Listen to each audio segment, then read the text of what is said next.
Hi, I'm Case Lowe, co-host of the Open the Voice Gate podcast. The one question I'm constantly asked when it comes to Dragon Gate is, how do I get into the promotion? Well, stop asking and start listening to the Open the Voice Gate podcast, released every Wednesday on the Voices of Wrestling podcasting network. For exclusive news and show reviews, look no further than the leader in Dragon Gate coverage, Open the Voice Gate. This podcast is a member of the Voices of Wrestling podcasting network. Visit voicesofwrestling.com to hear the rest of our great podcasts, as well as show reviews, columns, opinions, and updates across the world of wrestling. Thank you so much for supporting WWE and NXT and me. You're so sweet.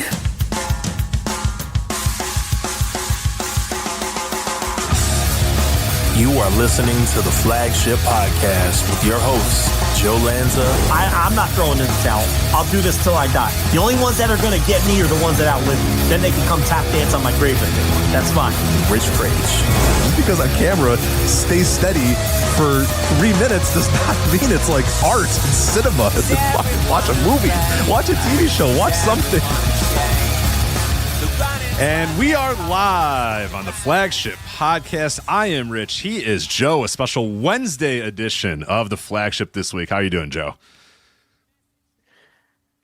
You guys have to see what I just saw. I saw Rich Frage in a group chat attempting to watch the Chicago Bulls season opener. And he's got about 19 antennas strewn about his house. And he posted, he finally found the janky digital channel that the Bulls game is allegedly airing on, because they're having a carriage dispute in the Chicagoland area that I'm sure Rich will rant about when I'm done setting this up here. So the Bulls are not airing locally on an RSN or on any local channel. So to watch the Bulls games, and I believe also the Chicago Blackhawks. Correct. Blackhawks are included in this, yeah. Soon to be the Chicago White Sox, too, as the baseball season rolls around. Right. You have to go to digital over-the-air channel 66.2. 0.2, correct. to watch these games. Nestled gently between let me get the two channels that this new network is in between 66.1, which is Univision, and 66.3, which is something called Get TV, which is showing the Rockford Files right now. So just between those. The Justice Network is at 66.4, by the way, and Grit, I know you're a big Grit fan, 66.5. Grit shows a lot of John Wayne movies and the like, that sort of stuff. So I see a picture here of the digital channels that one of these 19 antennas is picking up, and it goes 66.1 straight to 66.3, and then to 66.4, 0.5, and 0.6, and so on. Everything except what I would need. The one channel he needs, the antenna won't pick up. And he's got 19 of these antennas. That's the best one. That's the best one. That's the one that got me to 60. I started this process like 2 weeks ago when I realized this carriage dispute was probably not going to end anytime soon. I said, you know what? I got to watch my Chicago Bulls. Why? I don't know. By the way, I'm doing all this to watch Josh Giddey and Zach LaVine and Nikola Vucevic and these fucking assholes that are going to win 30 games this year. Not even tank right. You know what I mean? They can't even tank right to get Cooper Flag. So no, I'm going to watch this stupid ass team that's going to win 33 games or some bullshit. So no, I've started this process 2 weeks ago. I'm 5 antennas down that I have bought, scanned, 0 channels. Bought, scanned, 0 channels. What if I put it by a window? Bought, scanned, 0 channels. What if I put it outside of the window? Bought, scanned, 0 channels. What if I tried in this room? Bought, 0, scanned, nothing, 0. Finally, I get this one. After all these, and I bought every price point of antenna. I've asked people, hey, what antenna have you ever used? Oh, this one. I get all the channels. I got channels from New York. It's okay, great. I get nothing. I get 5 channels on it. So finally, you guys got 47 antennas. It's ridiculous. I have to go to Kohl's now this weekend and just return all these fucking things. I just keep buying on Amazon. This person's gonna wonder what the hell is this human being doing. But So finally, I get the one that you saw. You saw after 2 weeks of trying all these antennas, every fucking Philips and LG and random Taiwanese companies. I don't care. I'm not going to be brand loyal to anything here. I just want to watch my fucking Bulls for some reason. So finally, you saw the one that did get me to the 60s, and I think I'm like, oh baby, here we go. I'm going 2, 5. Oh, we got them all here. It's all coming in crystal clear. I'm at 9. All these random PBS stations. This is fantastic. This is great. And so I finally get to the 50s and we're still going. I'm like, oh man, baby, we're here. 66.1, 66.3. And I go to the guide and yeah, there it is. Just fucking missing 66.2. Unbelievable. So this guy, first of all, how many people even realize that there were channels with decimals out there? First of all, that's number one. Right. Okay. I don't know why you would ever like what year is this? That's my first question. What decade am I in? What decade are we in? Decimals? I'm wondering how many people in total are watching Chicago Digital Channel 66.3 and this episode of the Rockford Files. I'm going to set the over-under at 1.5 people currently watching that episode of the Rockford Files on Digital Channel 66.3. All right, Joe Lanza, I think we're back. Yeah, I'm here. Yeah. So on top of everything else, Rich Craitch's internet goes out. This is dumb. I'm done. His internet goes out. I don't care. So on top of the fact that he's trying to watch this Bulls game on channel 66.2, which I don't know when we got cut off, but when he finally posted pictures, when he finally got the Bulls game to come in, it's all pixelated. It looks like shit. Totally can't watch anything. It's totally unwatchable. You cannot watch it. It's completely unwatchable. This is utterly ridiculous that a professional sports franchise is airing in this manner. Period. This is utterly ridiculous. How is this acceptable? How did they not cut some kind of short-term deal with like a local network or something? No one is doing this. And then even if they do it, the picture's so bad that it's just impossible to watch anyway. I can't believe in the year 2024, this is how they're expecting people to watch these basketball games. This is ridiculous. This is our new normal. This is it. This is the new way we're going to do this. I know that I'm not alone as well, which makes me feel a little bit better. I know there's multiple people in the Chicago area that cannot get this thing either. A few people I know that have been able to get it.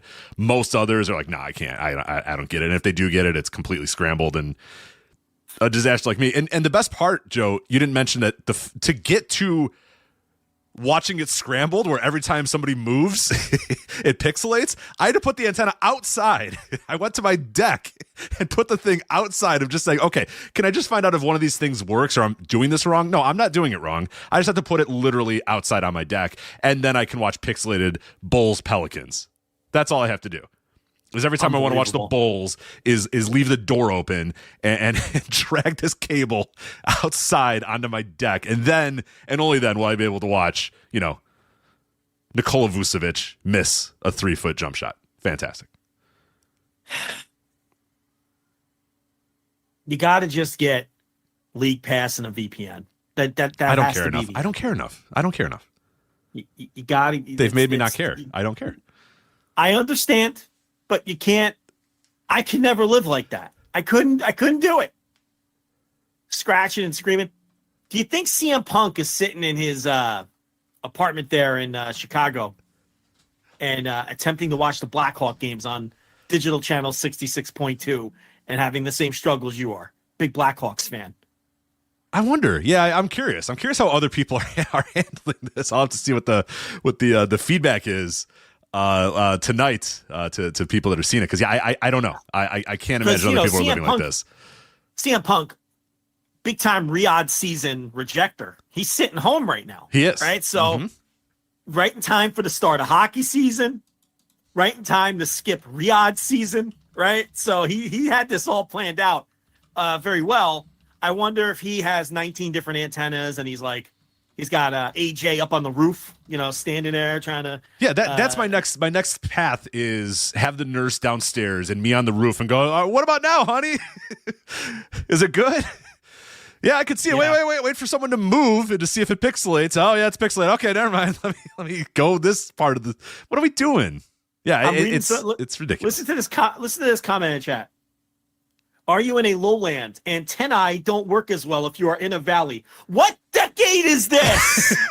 Right. I'm in the Great Plains. I live in Illinois. We don't have valleys. We don't have lowland. We don't have highland. I'm in a house that's on a flat, a flat part. What decade is this? Antennae don't work well in the valley. Watch the what Bulls. Are we doing? And then another person says, "You refuse to sail the seas, or what?" Brother, I just want to watch basketball on my big giant TV in HD like I'm able to do the last 20 years. You know what I'm saying? That's all I want. I just want to. Why can't I just turn on my TV and go to a channel and my basketball, my local team is playing in on television? That's all I'm asking for. Another comment, Joe. Antennas are seriously making a comeback. No. You cord cutters might be doing. Here's what I do. You want to know what I do? And I don't have to deal with any of this.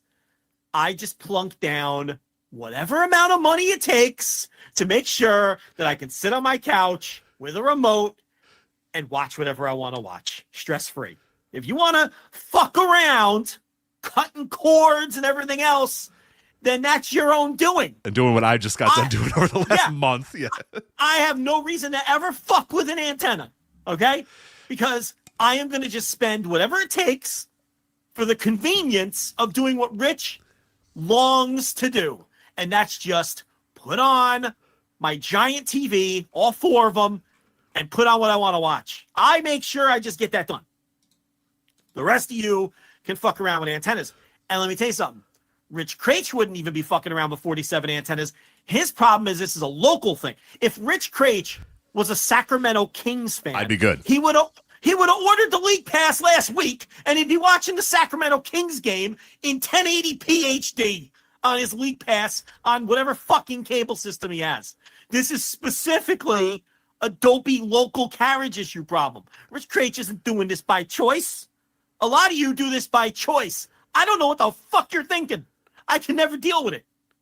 It's ridiculous. I would cut out whatever I needed to cut out in my budget to make sure I never had to deal with that. It's too important to me, these games. I was laughing so hard at the pictures you were posting that my stomach hurt and there were tears coming out of my eyes. I was relaying all of this in like my own like other group chats to people, and they couldn't believe what they were seeing. All these New Jersey maniacs in my other group chat, they're like, "What the fuck?" They're like 66.2 question mark.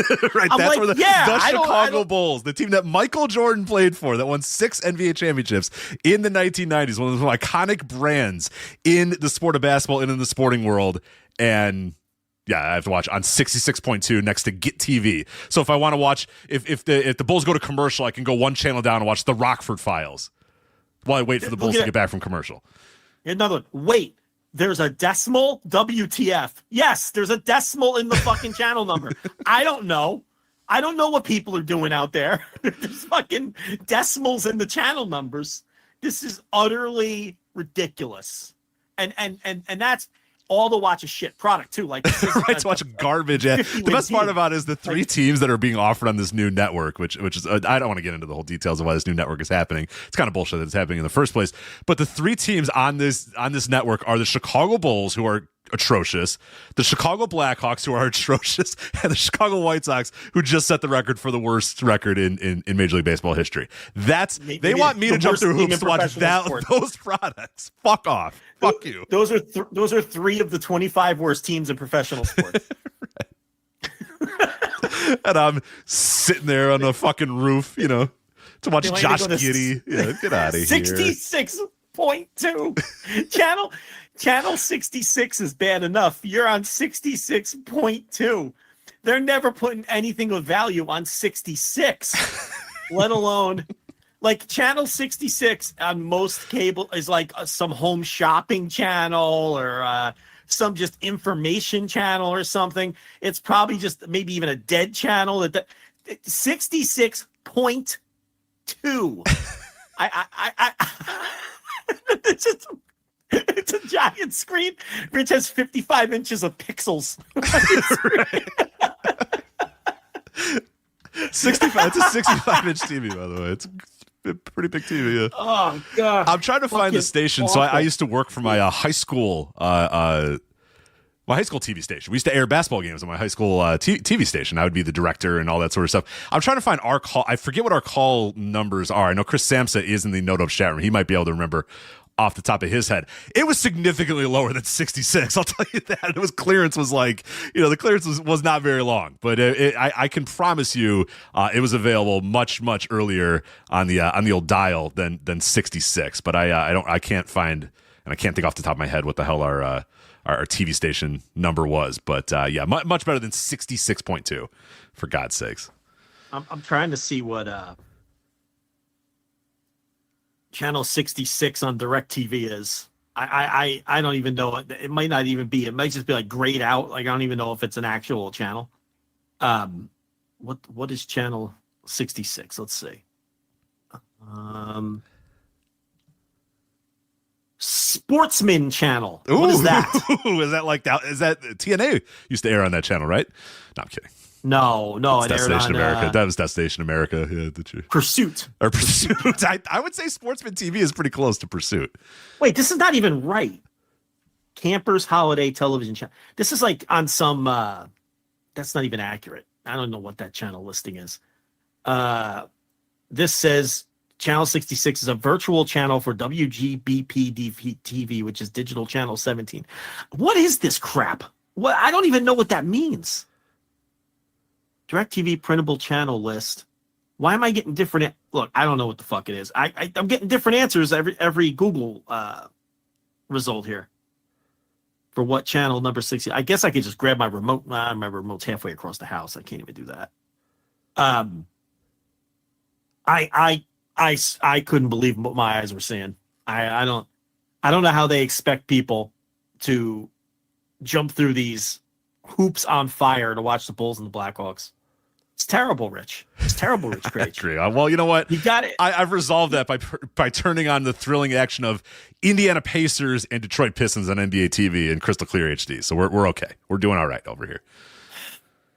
I hear you. It's just too much of a hassle. And it's just, Well, my secondary team is the Dallas Mavericks. And what's good about the Dallas Mavericks is they're going through a similar one of these issues, but they, a progressive, forward-thinking basketball organization, they just came out with an app. So it's like, if you want to watch Mavs games, here's our app. Subscribe to it. It's $10 a month. There you go. I don't know what the price is exactly. But I'm just going to do that. You get I don't know. Buffering wheel. Probably. It's Probably.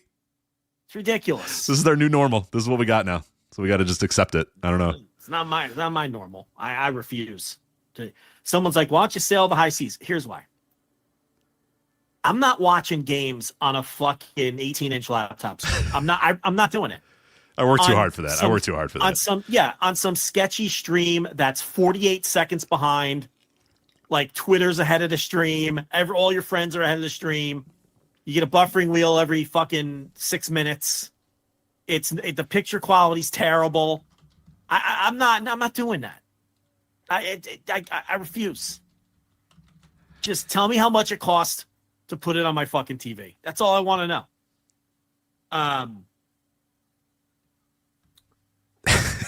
I remember the one time back in the early Ring of Honor days. Remember, it was during the Go Fight Live pay-per-view days.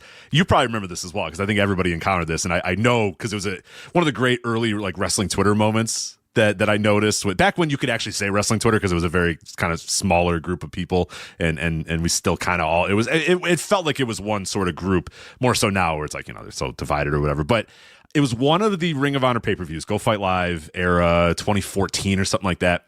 And I remember, because Go Fight Live shit on us so many times, we all kind of bandied together and found this illegal stream to watch it on. I don't best in the world. I don't know what I forget what the pay-per-view was, but I remember that time I put it on my laptop and I hooked my laptop up to HDMI to the back of my TV, because I was like, you know what, I don't want to sit on this laptop and watch it. I'll put it on the HDMI, and it worked out great. You probably remember this exact same pay-per-view. And then for some reason, about 2 hours into the pay-per-view, it just turned into hardcore gay porn. Do you remember that one? Yeah, I do remember that. Yeah. Watch it. It just like switched. It was like, what am I watching now? And the best part about it was everybody on Twitter was talking about the show and oh, what a great match. Oh yeah, no. And then all of a sudden, right when the gay porn started, nothing. Right. Because nobody wanted to admit that they were watching it illegally. Nobody wanted to admit that it was just gay porn now that it was on their television. Right. It was that just would have tipped off you were a thief. Right. So all of a sudden, everyone stopped. Crickets on this ROH pay-per-view. And it was like mid fucking stroke. Too. Yes. Like, yeah. This was an action scene. Yes. From this point. Penetration was occurring. Penetration had and was occurring. Yes. There was bussy all over the screen. It was just, you know. And it never went back. It never went back either. Because I know, me and you and a few other people were like, we're gonna wait this out. Let's see. It's probably just a problem. This guy probably made had a slight issue or whatever. So I lowered the volume and just kind of let the fucking commence. And because I was like, well, I'm sure the ROH pay-per-view is gonna come back again. And I think after like 6 minutes, it never came back, and everyone's just like, "All right, I think we done here. Are we done?" And then I lowered the volume. I didn't want to hear it. I was in an apartment at the time. I was in an apartment at the time. I didn't want the neighbors to like the sloshing and the smacking of the gay porn. He didn't want anything to do with that. No. He lowered the volume. The other thing is, remember what was the thing before? What's the current illegal streaming site of choice that everyone goes to? What's it called? The old one was Woo, right? Remember the Woo, Rich? Yeah, well, I remember Justin TV was the first one that I really kind of cut my teeth with. Yeah, and then Woo was big for then there was the Woo. So, there was the Woo, whatever, Woo Stream or whatever that was called. Yeah.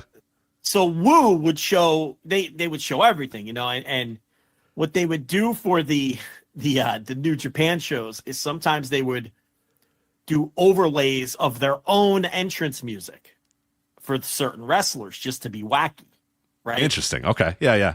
It was like an inside bit that they used to do for their chat or whatever. And people used to get outed constantly for watching the Woo stream because they would be like, "Yeah, why is Tomohiro Ishii coming out to Mama Said Knock You Out?"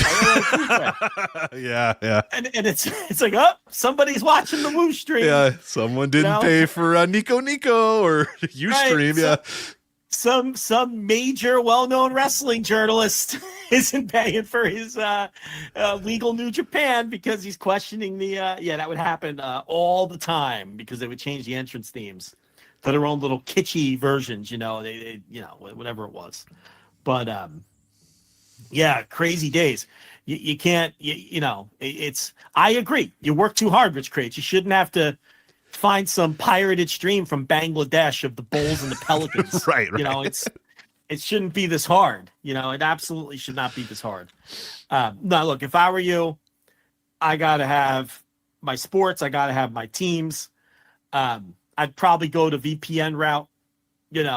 I'd probably do it. But I understand that you've been hassled now. Now it's like you don't want to watch. No. Now today was the moment where I decided, all right, no. Like, because when I was just not getting anything on the antennas, I was like, it's probably a me problem, not the, okay, I'll do this, or I'll buy a new antenna. Finally getting the two antennas and having the one get me to the 60s, but not 66.2, 66.1, 3, 4, 5, 6.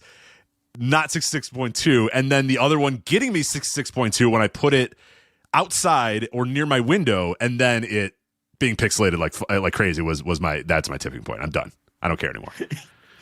I'm just thinking about that ROH show. Whoever was the host of that, he just got tired of the pay-per-view and said, "You know what? I want to watch some porn. I'm done with the wrestling for the evening." Kevin Steen isn't doing it for me. I need something more in my life. Yeah. All of a sudden, I feel like fapping off, and I'm going to put on some porn.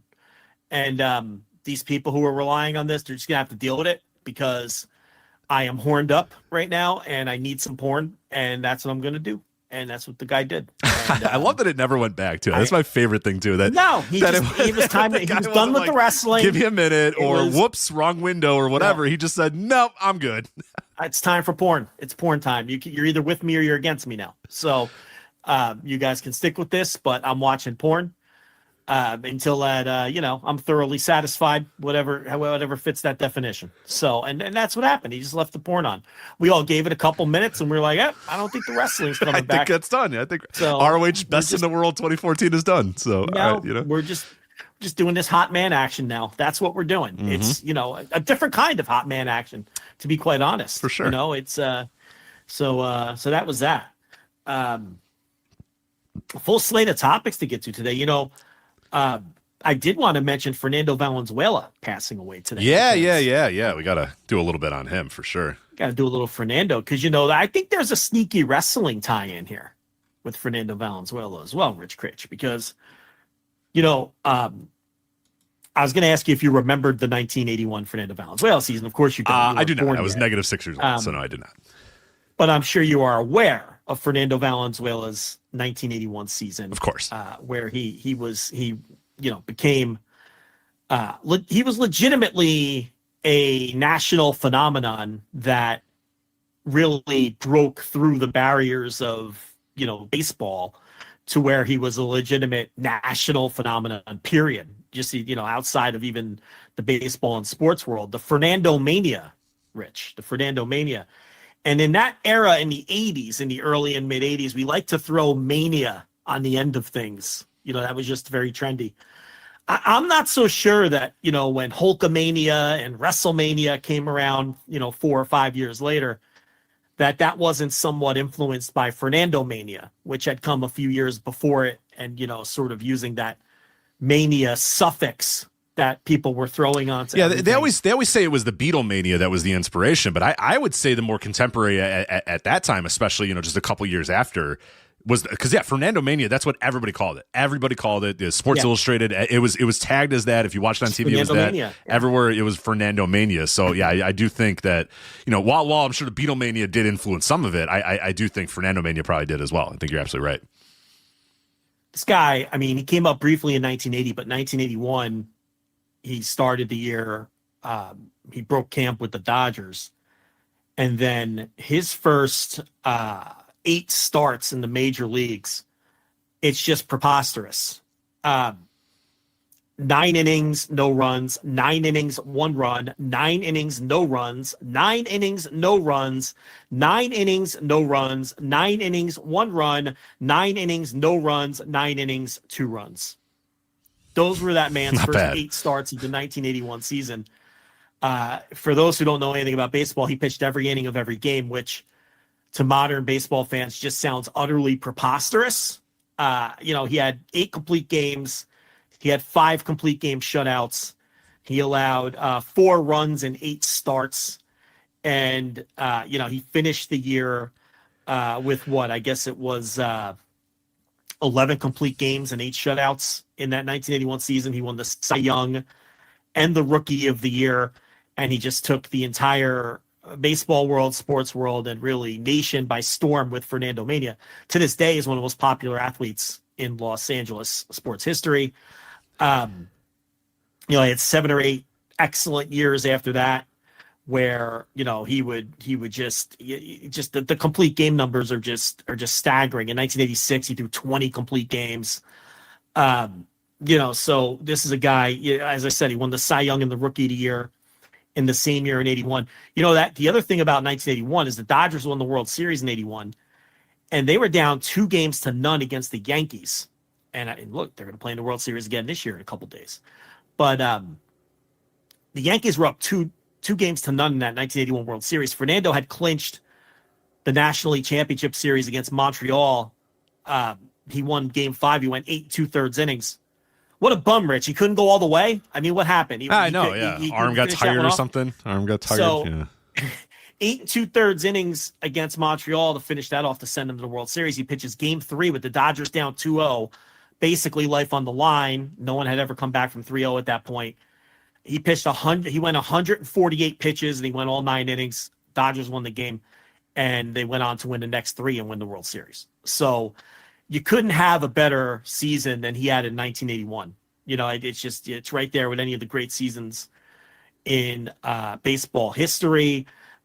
He pitched 8 innings of 1-run baseball in the 1983 NLCS against the Phillies, and he won that game. He pitched 2 starts in the 1985 NLCS to a 1.88 ERA. So he was a big game pitcher on top of just being an absolute horse on the mound. And the thing about Fernando Valenzuela is he was just like this short, fat guy. Like, he didn't look like an athlete. There was a charm to him because he didn't look like an athlete. He had this His windup was weird. He pitched like a guy that you would just see, like a guy like an uncoached dude that just, you know, he just grabs the ball and throws it and just tries as hard as I'm gonna try to throw it as hard as I possibly can towards the mound. And that's kind of what he did. He didn't have perfect mechanics. He didn't look like he knew what he was doing. It just kind of he twists, mechanics. Twist, and then he kind of unwind, and then the leg kick, and you're like, oh no, what's happening? And then boom, there it is. It just pops in. He had a crazy leg kick, and he would stare up into the sky.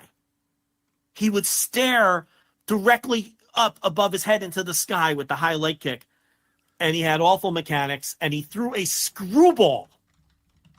I mean, nobody throws a screwball. No, you know, screwballs were not en vogue in 1981. They're gone now. I mean, they don't exist anymore. Well, because they destroy your elbow. They just absolutely eviscerate your elbow. Yeah, I mean, Devin Williams kind of throws a screwball. He calls his I forget what he calls it, the airbender, I think, which is similar to a screwball, but not the traditional dive straight into the ground screwball that guys used to throw. And he's really the last prominent screwball pitcher. There were some other guys. Daniel Ray Herrera was a guy who threw a screwball in the early part of the 2010s decade, but no one with the success and the longevity of Fernando Valenzuela.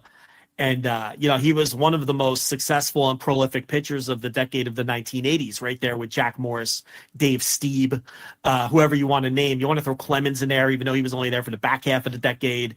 I'm sure I'm forgetting some others. Maybe Ron Guidry, but he kind of flamed out towards the back end of the decade. But, you know, Valenzuela was solid as a rock really until about he turned 30, and then it went straight downhill for him. Probably a little due to the wear and tear, but also the natural aging curve of pitchers, particularly back then when, you know, we weren't really on top of things with sports science and those things. But that 1981 season, though, and that summer of 1981 for the Dodgers is, you know, it's an iconic year in baseball history and baseball lore. And Fernando Valenzuela was going to go out there and he was going to pitch 9 innings, and he wasn't going to give up many runs. And he was probably going to win the game. And it was just a different game back then. You know, you can't, you know, now, and I'm not old man yells at cloud. It's just things change. Now you watch these postseason games, and the baseball postseason has been incredible. It's been really fun.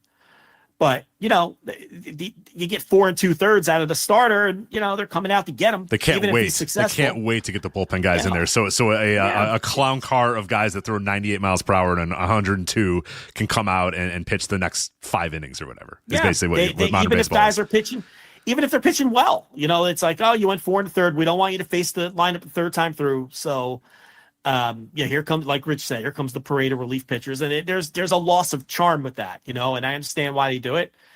You know, you could argue whether that's the best way to approach things now. And, you know, it's the other thing now is pitchers, they don't let them get in trouble in the postseason.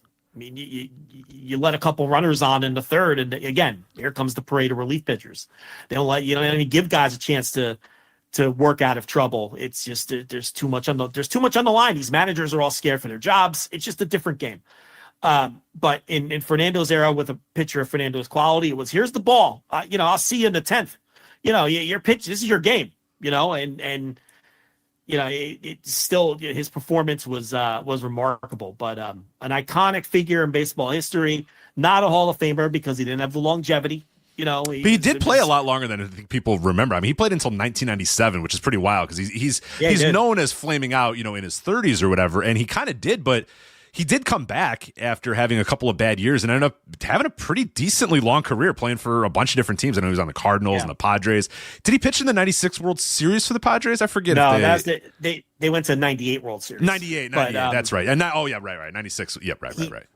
He did pitch in the 96 playoffs for the Padres, though. As a relief pitcher. Okay.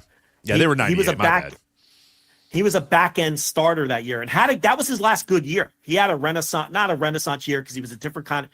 He wasn't a strikeout pitcher anymore. I mean, that's 15 years after his peak, though. That's pretty damn good. That's a lot of longevity. Yeah. He had a renaissance year. He won 13 games and pitched to a 3.6 ERA after a bunch of down years, reinventing himself as less of a strikeout pitcher in the back end of their rotation. And he did make the postseason roster and pitched, I think, a couple innings in the postseason. Pitched 2/3 of an inning in the postseason. I'm looking at it now for the 96 Padres. But yeah, he had a long career, but he was really only great for those 7 or 8 years, and he fell off the cliff, and he just didn't do enough in terms of being a Hall of Fame pitcher. But for those 7 or 8 years, though, that, in the 80s, from about 1981 to, I'd say, probably about 87-ish, he was arguably the best pitcher in the National League for sure. And he was on the 88 Dodger World Series team too, but I think he was injured, and I don't think he pitched. Yeah, I'm pretty sure that's correct. But he was on that team. So he had 2 World Series rings, and 81 and 88, both for Tommy Lasorda, obviously. He was also, believe it or not, despite the fact he was a little fat guy, a really great athlete. He hit 10 home runs. He was known as a dangerous hitter. I think he had a 360 average as a pinch hitter, because they would use him as a pinch hitter after they would exhaust their bench. And let me see, I've read that before. Let me see if I can find it. But I'm pretty sure for his career, he was a 368 hitter as a pinch hitter in his career. So, I mean, he was a guy, and he would be their emergency fielder in long extra inning games. He'd go play first base or the outfield or whatever. Think of another. I mean, that is so of a different era, because imagine today, Max Scherzer. They're not going to throw Max Scherzer out there and have him play second. Fuck. Yeah. Max, get out there. Can you play a couple innings of second for us? It's like, you know what I mean? It's now you get the token, position player as, goes out there and pitches, just because they don't want to put any more strain on any of the pitcher's arms. But yeah, you would never, ever in a million years see a big time starting pitcher go, hey, Verlander, go out there and play right field for us, please. Thank you. For even an inning or two. It'd be ludicrous. Nobody would do it. Yeah, he won a couple Silver Slugger awards. The obvious thing people are probably screaming is Ohtani. Here's the thing about Ohtani. He pitches and hits. He's played, I think, 1 inning in the field since he's been in the league, though. I think he's played 1 inning in the outfield. So, Valenzuela, when he played in the Mexican League, he was a two-way player like Ohtani. He would play first base and some outfield when he played in the Mexican League as well. So just one of those guys where you can't judge a book by its cover. Yeah, it's a little fat guy. He didn't look like a great athlete, but he was an exceptional athlete. And it wasn't just the he could pitch, he could hit. He won Silver Sluggers. He won Gold Glove. He was a Gold Glover on the mounds.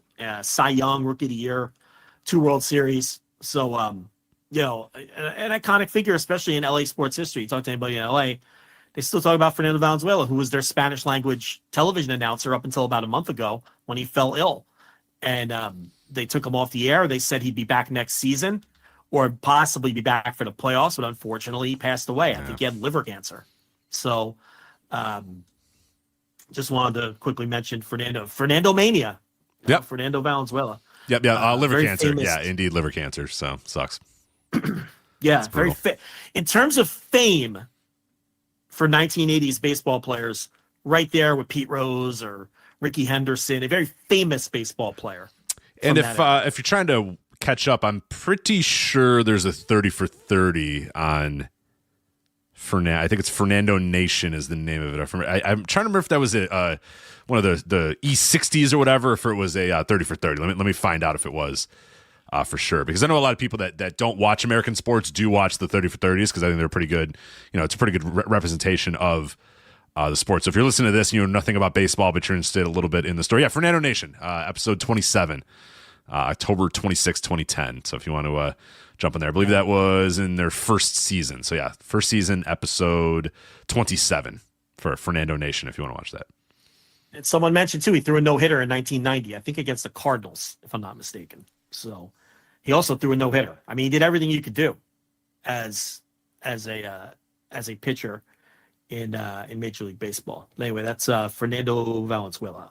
There you go. All right. El Toro, same nickname as Roosh. Got to get some El Toro out there. Yeah, got to talk El Toro. But a lot of wrestling to get to this week as well. We're going to review New Japan Pro Wrestling's Royal Quest, their UK show, Royal Quest number 4, with Zack Sabre Jr. and Sonata in the main event. We'll also do RevPro's Global Wars UK from the day prior.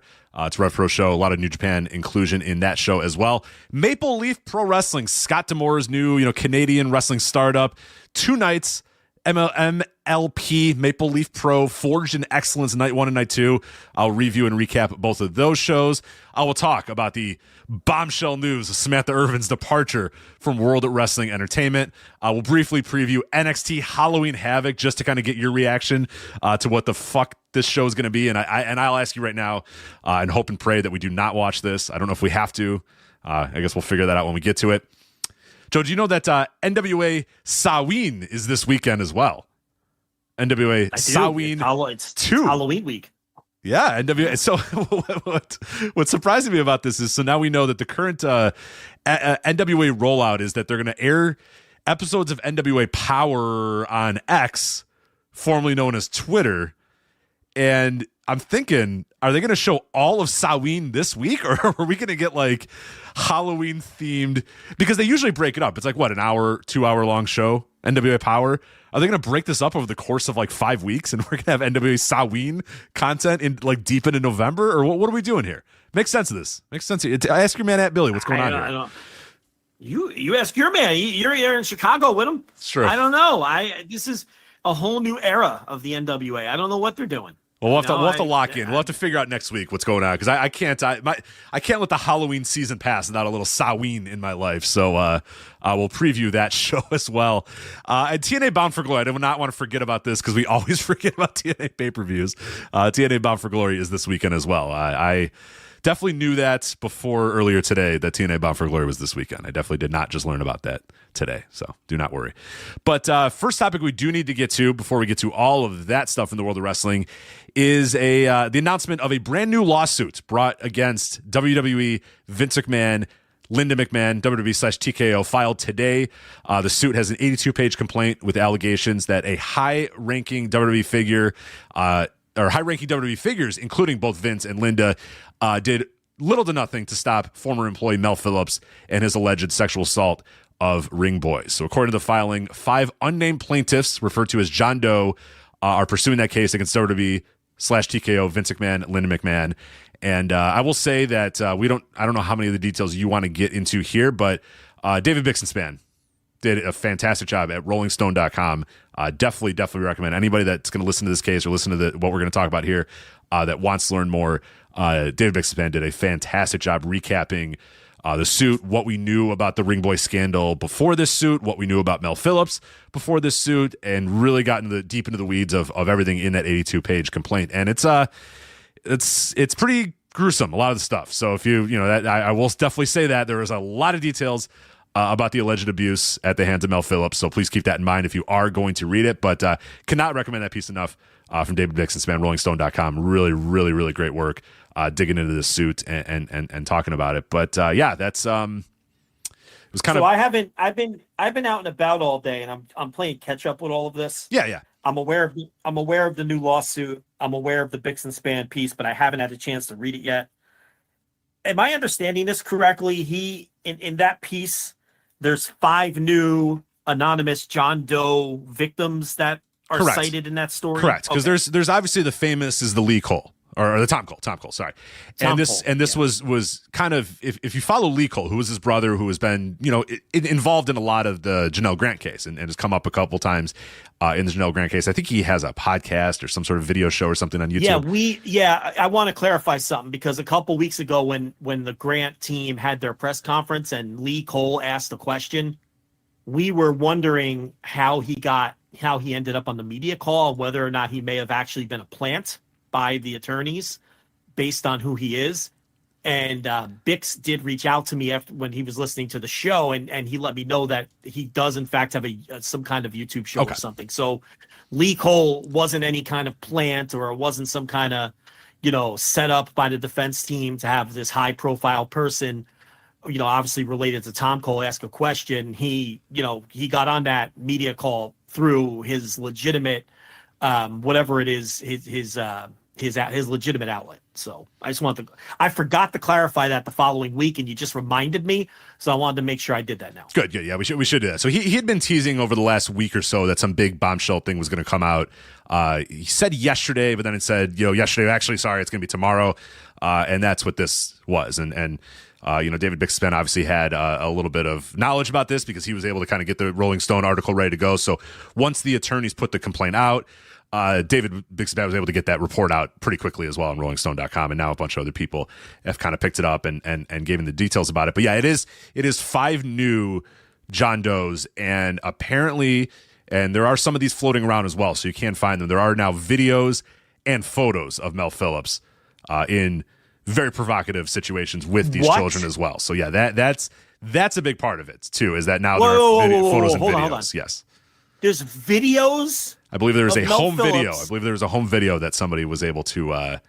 One of the John Does has so abusing one of these John Does. Correct.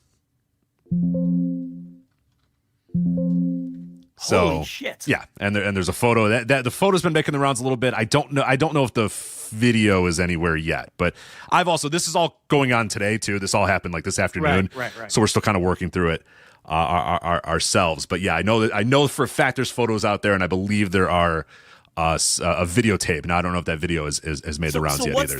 So what's the gist of the lawsuit? Okay, I'm gonna obviously read that big span piece as soon as we're done here. I was just out and about all day, but what you're catching me up as much as you are the listeners. I'm aware of the lawsuit and who the defendants are and all of that, but what's the gist of this? Yeah, the gist of it is essentially all these John Does talking about their history and their experience with Mel Phillips and when they met Mel Phillips, what abuses occurred, and kind of the theme around all of them is how many of the abuses are almost exactly the same and very similar to, the way that he's approaching these children are the same, and what he's doing to these children is largely the same as well. It usually centers around Mel Phillips's foot fetish, so it's a lot of details of Mel Phillips making these kids, rub on his feet or rub his genitals on his feet and stuff like that. So it's like I said, if you're a little weirded out by that sort of stuff, you might want to so jump these ahead 5 a little bit. new. So I just want to be clear. So these 5 new John Does are the ones suing. Correct. Vince McMahon, Linda McMahon, and WWE / TKO. Right. Or I think all 4.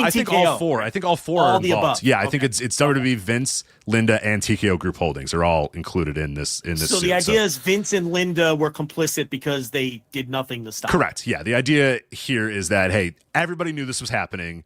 And like I said, Bixby does lay it out perfectly in the Rolling Stone article, and because he's done great work with that before with the Between the Sheets. He's written other articles, Between the Sheets. That podcast did like a 5-piece audio documentary all about the Ring Boy scandal, and what you find out in that, and especially in the Rolling Stone piece, gives you the details of it, is that Vince and many people in WWE were well aware of what Mel Phillips was doing, or at the very least knew that he was doing something weird, so much so that they fired him. And Vince McMahon is quoted as saying that he thought that Mel Phillips's behavior around children was, I forget the exact terms, was peculiar and weird, or weird and peculiar, or something like that. I remember peculiar being one of the words that he used a little bit. But then, obviously, what the story that, if you don't know the story, is, he fired Mel Phillips and then brought him back. Right. And the idea was, and Vince told people this, he is quoted as saying this, that the idea was Mel Phillips got his job back, but we told him to stop hanging around children. Right. And guess what, Joe? He didn't. He didn't stop hanging around children. And not only that, he got fired for that. That's proof that Vince knew what the guy was doing. Correct. If he fired him for it. Right. So, look, I'm not a lawyer, okay?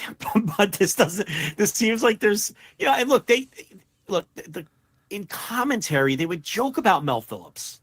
Gorilla Monsoon, everybody else constantly. Now, they didn't necessarily joke in relation to Mel Phillips with children, but they certainly joked about Mel Phillips and his foot fetish and those sorts of things. There's a lot of surrounding evidence and circumstantial evidence that you can toss on as logs to the fire here in terms of the company, people in the company, and the company itself, and the people running the company obviously knew what Mel Phillips was all about. Right. And it's not like Mel Phillips was an isolated incident, too. This is also when the Terry Garvin thing is going on. And as Bixby points out in the article, WWE commentators would routinely laugh about Terry Garvin's school of self-defense. Right. That guy must have graduated from Terry Garvin's School of Self-Defense. And self-defense, of course, is from Terry Garvin raping them or assaulting them in whatever way. So whatever. Yeah. The context of the joke was wink, wink.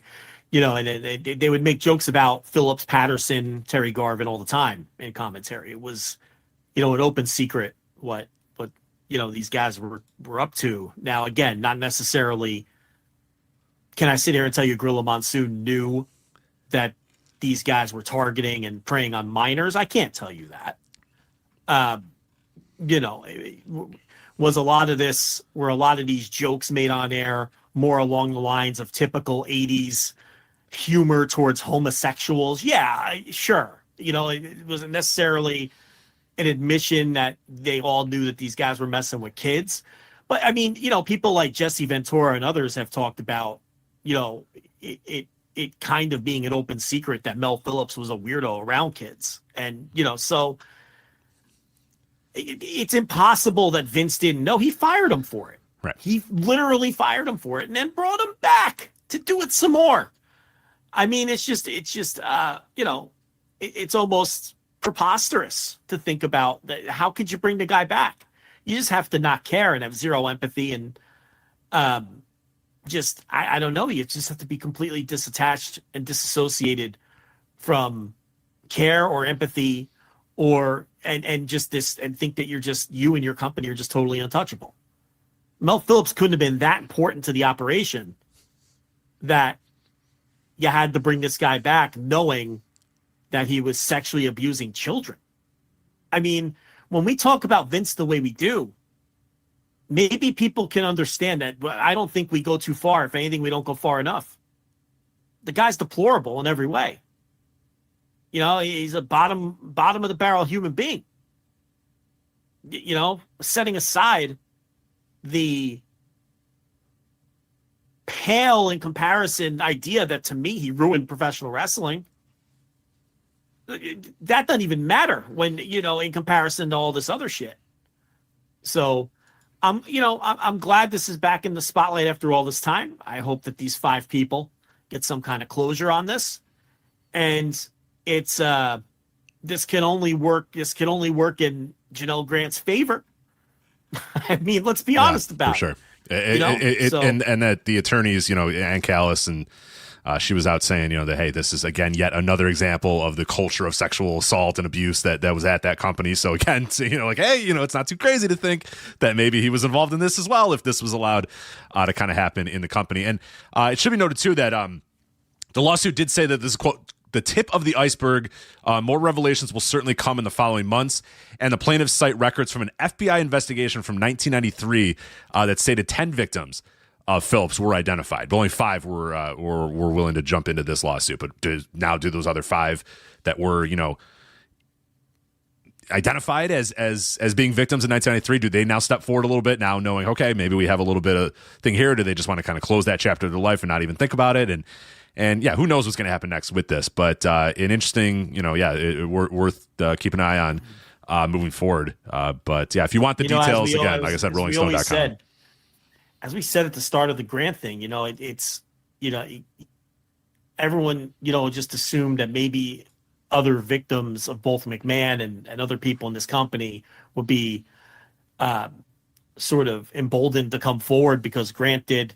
But as we said at the time, maybe they will, but it's not going to happen at the snap of a finger. It's not going to happen overnight. It's still, a lot of people probably just want to leave this behind.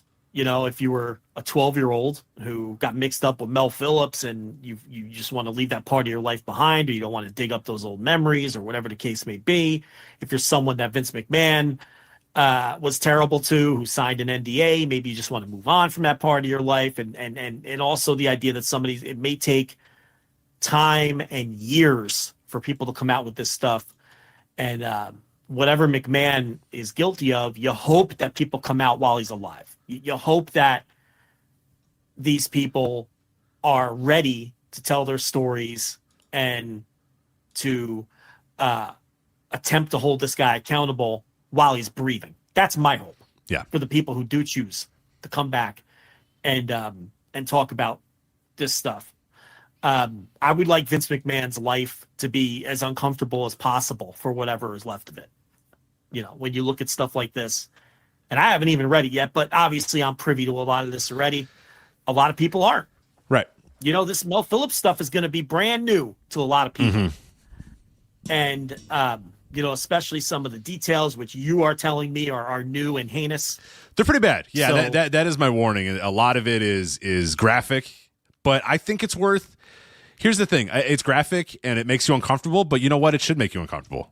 When you're done with this, you should say, "These fucking." If any of this is true, these guys are deplorable human beings. Every single one of these people involved in this. Anybody who allowed this to occur, anybody who was firsthand to this assault, you almost need to read it to fully get angry about it. You know what I mean? Because otherwise you're just like, oh, wow, I don't want to read that. That's going to make me, feel uncomfortable or whatever. No. I think you should, if you can handle it. And obviously if you're a victim of abuse or whatever, it's a whole different, ball of wax. But I'm saying for those people that are not, that just, I don't know, it's weird. I don't really want it. No, I think you should read that to really, truly understand what was going on and what, is allegedly laid out here. I mean, there's very graphic stuff. There's druggings, allegations of druggings. One of the John Does says that, Mel Phillips would pay him in sodas, but that he always thought the sodas tasted weird and stuff. And then, he wakes up one day and his underwear is all bloody and stuff. It's just crazy stuff. It's just, come on. Just that's what I'm saying. Like it gets worse. As you read, it gets worse and worse and worse and worse. And what's weird about it too is as the John Does, here's the thing that lays it out perfectly. And David Bixman does a great job of doing it in this way as well. As you go down the list of the John Does, you get the John Does by the years that they first met Phillips and were involved. And as time goes on, the alleged abuses get worse and worse and worse and worse. It starts off with rubbing against him. And then it goes to taking his pants off in front of them. And then it goes to, stroking genitals, and then it goes to showers, and then it goes to fucking date rape. And it's like, holy crap, because he was emboldened by it. He kept thinking, fuck, I'll keep getting away with this shit. He's like, I'm untouchable. Right. I'm untouchable. It starts with very basic, hey, why don't you rub my feet, to I'm going to date rape this kid. You know what I mean? It's just like, fuck, Jesus Christ. It's ridiculous that this was a lot. So yeah, I if you can handle it, I really recommend reading the whole report. Not all 82. I think the recap that Dave Bixman does is probably going to be enough for you to get the idea of what's going on. But I think it's important context. And yeah, for all the people listening to this that maybe don't know who Terry Garvin is or don't know who Mel Phillips is, go. This is a good opportunity to catch up, figure it out. It's amazing that Vince hired him back. Let's set aside the fact that Vince wasn't so fucking appalled by this that he wouldn't want anything to do with this man ever again in his life. Even setting that aside, and I don't know how you can. Just for your own preservation and not wanting to put your own company in a bullseye. In 1988, they're on top of the world at this point. Why would you hire Mel Phillips again? Right. Like, why? I don't understand. And Linda McMahon quoted, Bixman wrote an article for Business Insider, and Linda McMahon was quoted as saying, stop chasing after those boys, when she rehired him. Hi, Mel. We'd like to have you back in the company, but can you please stop chasing after the boys? It's look, again, I'm not a lawyer and our court system can get funky sometimes. I don't understand how you can lose this one. Rich, I'm a pragmatic guy. This is one of those ones where I feel like a judge should just be able to stand up and say, you know what? All right. We don't even need a trial. Right. This, it's ridiculous. I don't understand that. This seems like it's unlosable. How do you defend some of these? How do you defend a quote like that? How do you defend hiring him back? I don't know. Vince, though, we'll see how he slithers out of this one. Yeah, he'll find a way. He always seems to do. He'll find a way. And the grossest thing is people will keep defending him and defending the company and defending the culture. And it doesn't stop these people. And I don't want to address the person directly because I don't want to plug them or anything. I think the person is lower than feces at this point.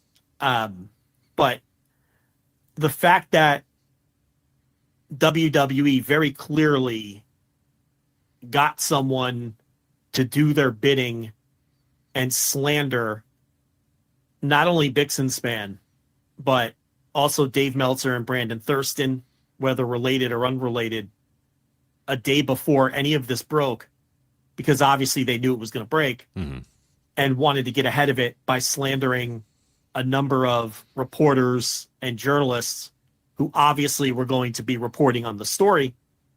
That is some of the grossest shit that I've ever seen. And I don't know how that person, I could sit here and cut some fucking Flagship style promo on this guy, and I'm not going to do that. I don't know how this person, to use a tired, overused cliche, but I don't know any other way to put it. I don't know how they wake up in the morning and look in the mirror and live with themselves. I really don't. All right, this is what I do. This is what I'm going to do with my day. This is what I do. Is post these videos. Bidding. Yeah, I'm going to do the bidding of a company and slander these three people to get ahead of a story. And if you want to be, if you want to say I'm being overly cynical when it comes to the Meltzer and Thurston videos, I don't think I am, because this person released 3 videos, 3 hours apart each, at the top of the hour each. They were targeted, they were deliberate, and they were just happened to be a day before this lawsuit story broke and the Bixenspan story broke. Here's what's weird about it too. Here's the thing too. If you want to say, oh no, it's just coincidence or whatever. Okay, the Brandon Thurston Dave Meltzer thing, that might be a coincidence. Maybe he just decided today I'm going to wake up and start getting mad at wrestling journalists or whatever. David Bixenspan's largely out of that game these days. You know what I mean? Behind a locked account. Behind a locked account. Nobody. Does Between the Sheets, which is old wrestling news. Minds his business. Works. I think he writes for a tech website now. He doesn't even technically write for most. So that was the tip off. When that video came out, I went, oh, now I know that David's working on something right now. And I thought about this yesterday. I said, "Ooh, I wonder if it's a Ring Boy thing," because unfortunately, nobody knows more about the Ring Boy scandal than he does. Him and Chris Zellner probably know it more than anybody else. And that was my tip. But that is also a tip off too, that some wind came that David Bixenspan's going to write something. Line. Here you go. Because again, if you want to say Thurston and Meltzer, he woke up today and decided, I hate Brandon Thurston and Dave Meltzer and post wrestling. Okay, great. Fine, whatever. I'll buy that. But the fact that he just woke up one day and decided, you know who I hate? David Bixenspan. That is the tip off that somebody told this person something was happening. About David? Yes. Why is he thinking about David Bixenspan specifically? Correct. There's plausible deniability because he always goes after Meltzer and Thurston and those kinds of people. Exactly. But the fact that all 3 of these videos came out every 3 hours, a new video came out yesterday, and they were all at the top of an hour, which means they were scheduled. They were scheduled, planned, targeted, deliberate, and the fact that the other 2 are lumped in with Bixenspan tells me. And look, a lot of work went into these videos. They weren't put together in an hour. They were cut and put together and edited. And before, that's your big tip off. Before anyone knew anything about the lawsuit or the story, okay, that means someone tipped them off. It's the same people who were giving them the Fast Nationals. You have to be a fucking idiot to think otherwise. So this is TKO/WWE. Knowing this was all about to come down and using another pawn to slander at least one person, but I believe 3. I don't believe it's coincidental. To slander, but let's be conservative about it. To slander at least one person, the person putting out the story with Rolling Stone, to get ahead of it and frame it in a way of, oh, these reporters are just anti-WWE, and the most disgusting part of all, they're pro AEW. So to frame all of this in a goofy wrestling war, in goofy tribalism, and to frame it that way. We're talking about this lawsuit of all. We're talking about this lawsuit. It's even more disgusting to make it about that, because they know that a lot of these people will, and if you don't think people will buy it, and if you think it's, oh, this guy doesn't have any reach, you don't get it. What have I been preaching for months and months and months, a year at this point, when it comes to this PR stuff? Okay, they would love someone with more of a reach to do their bidding. This guy's the last one left. They'll take what they can get, because then it spreads. And that's all that matters. Doesn't matter where it starts. It doesn't matter who lights the match. It matters how big the fire becomes. Same thing with the far less important Fast Nationals and all of the other nonsense that WWE PR gets ahead of. It's the same game, and they're playing it again. They're playing it again. They knew this was coming, and they wanted to get ahead of it. And it's slander the journalists.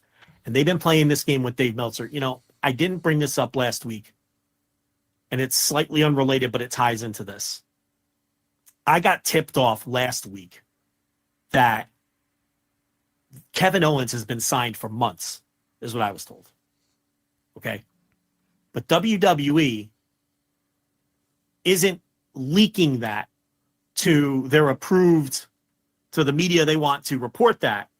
They're waiting it out because they want Meltzer to start opining or suggesting that AEW could get in the mix and maybe sign him, because then they'll leak out that Owens is signed because it makes it look like Meltzer is wrong. You see, that's the games they play. Yeah. It works it works twofold too. You can say, "Oh, we beat AEW. We signed Kevin Owens, and Dave Meltzer's wrong." Yeah, that's right. We won a bidding war, and everyone says, Dave blew another one." But Dave either got tipped off to the same information I did, because what I was told was that Owens has been signed, but they're waiting for Dave to say that maybe AEW can sign him so that they can make Dave look bad, right? But I think Dave either got tipped off to the same information or he sniffed it out, because he put a report in the Observer, which was very much, I'm not looking at it now, but, the idea was it seems like he knew what I knew. And if I knew, he probably knew. So that's just another example of the games they play, because they like to discredit credible media because that works in their favor. Because people like Meltzer and David Bixenspan and Brandon Thurston, okay, in this case, because he was the third video, these are people who are going to report things fairly. That's the last thing WWE wants. They don't want that. So they want their fan base to think that these guys are corrupt or being paid by Tony Khan or all this other nonsense, so that when they do report on something fairly with facts that are unfavorable to WWE, their fans think that it's not credible because these guys, hate WWE or in the bag for AEW. And that's the game that's being played. I've been trying to tell people this for a year. And this is not the time to do some radio bit and take a victory lap. But, I've gotten a lot of shit for a lot of this that I've been talking about for a year that I don't even talk about, Rich. And you know how it works. Oh, yeah. The nasty shit that people send you and everything else. And, I get a lot of shit for saying I'm making it up and I got that. No, it's just what they do. This is just what they do. Okay. Well, there was another story this week too that kind of ties in. I wanted to get to the Samantha Irvin departure thing, not because I want to do what every other podcast is going to do this week and go, what is her most iconic calls? Or she's one of the goats. Oh, she's a goat, Joe. No, I'm not doing that shit. We're not doing that shit. I don't care. Everybody knows my thoughts on Samantha Irvin. But what I thought was an interesting part of the story was when it started coming out, and I believe it was PW Insider, Mike Johnson, who we've talked about several times. Oh, what a surprise. That said that Samantha Irvin informed them like hours before Raw that she was leaving the company. And Samantha Irvin on Twitter said... Hours before. Yes. Hours before. That's the key here. And then Samantha Irvin quote tweeted and said months before, actually. Or, used like the little asterisk and said months before. Yeah. So now, Windhorse fingers. Yep. They're up. Why would certain outlets report? Why would someone tell Mike Johnson that? Right. Why would someone at WWE presumably tell Mike Johnson and these other outlets that Samantha Irvin told them hours before Raw she was quitting, when she says, no, months ago they knew this was happening. And months ago we knew that her contract was coming due. That was known. It was known that her contract was coming due. Now, as far as whether she was leaving or not, we didn't know that. They're saying it was hours before Raw. She's saying it was months before. Well, they're putting the heat on her. They're putting the heat on her. is what's happening here.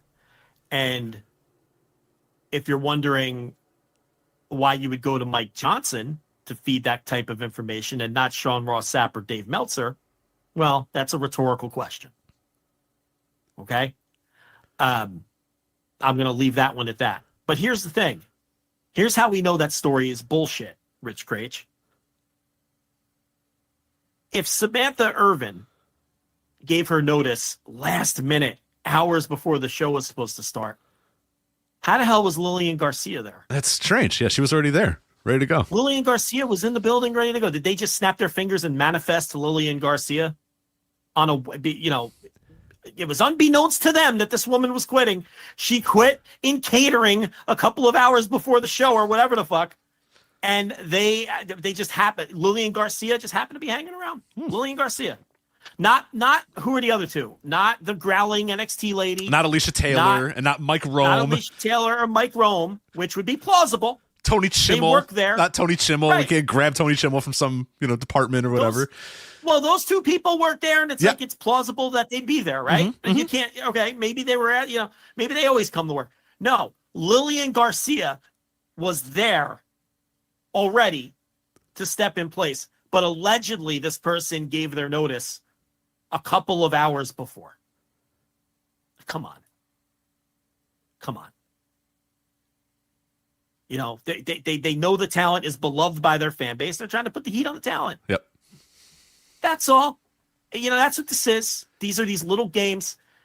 And if you think, a lot of what I hear is, they're a massive billion-dollar company. They're not so petty as to do these sorts of things. What? WWE. This is what they do. This is precisely what they do. They were paying hundreds of thousands of dollars for the Fast Nationals until Nielsen said, Nielsen enough. said, stop this. This is madness. Stop. We're not Nielsen giving you this anymore. We're not doing it anymore. It's damn near useless information. We're tired of it, and we don't want stop sending us your money. We're not providing this service Nielsen anymore. said, stop giving us $10,000 every week. We're done with this. This is stupid. We're done. This is a waste of everyone's time. Okay? And it's so funny because the other thing people say to me all the time is, you claim WWE PR does this and provides these Fast Nationals and everything, but you've never provided any evidence. Please go read what I've written. I've provided, oh my God, at least 3 or 4 people who've said, yeah, that's where I got them from. Well, how many more times do you need to make it free? How many more times do you need to make those Patreon posts free? Maybe make them pay it again and then make them free again so that people can read it. Right? I mean, they're all free. You can go read them. There's a direct quote by Richard Deitch that you don't even need to read one of my articles to see. It's still sitting on Twitter. Yeah, full disclosure. They sent it to me this morning. What more do you need? That's public. It's right on Twitter.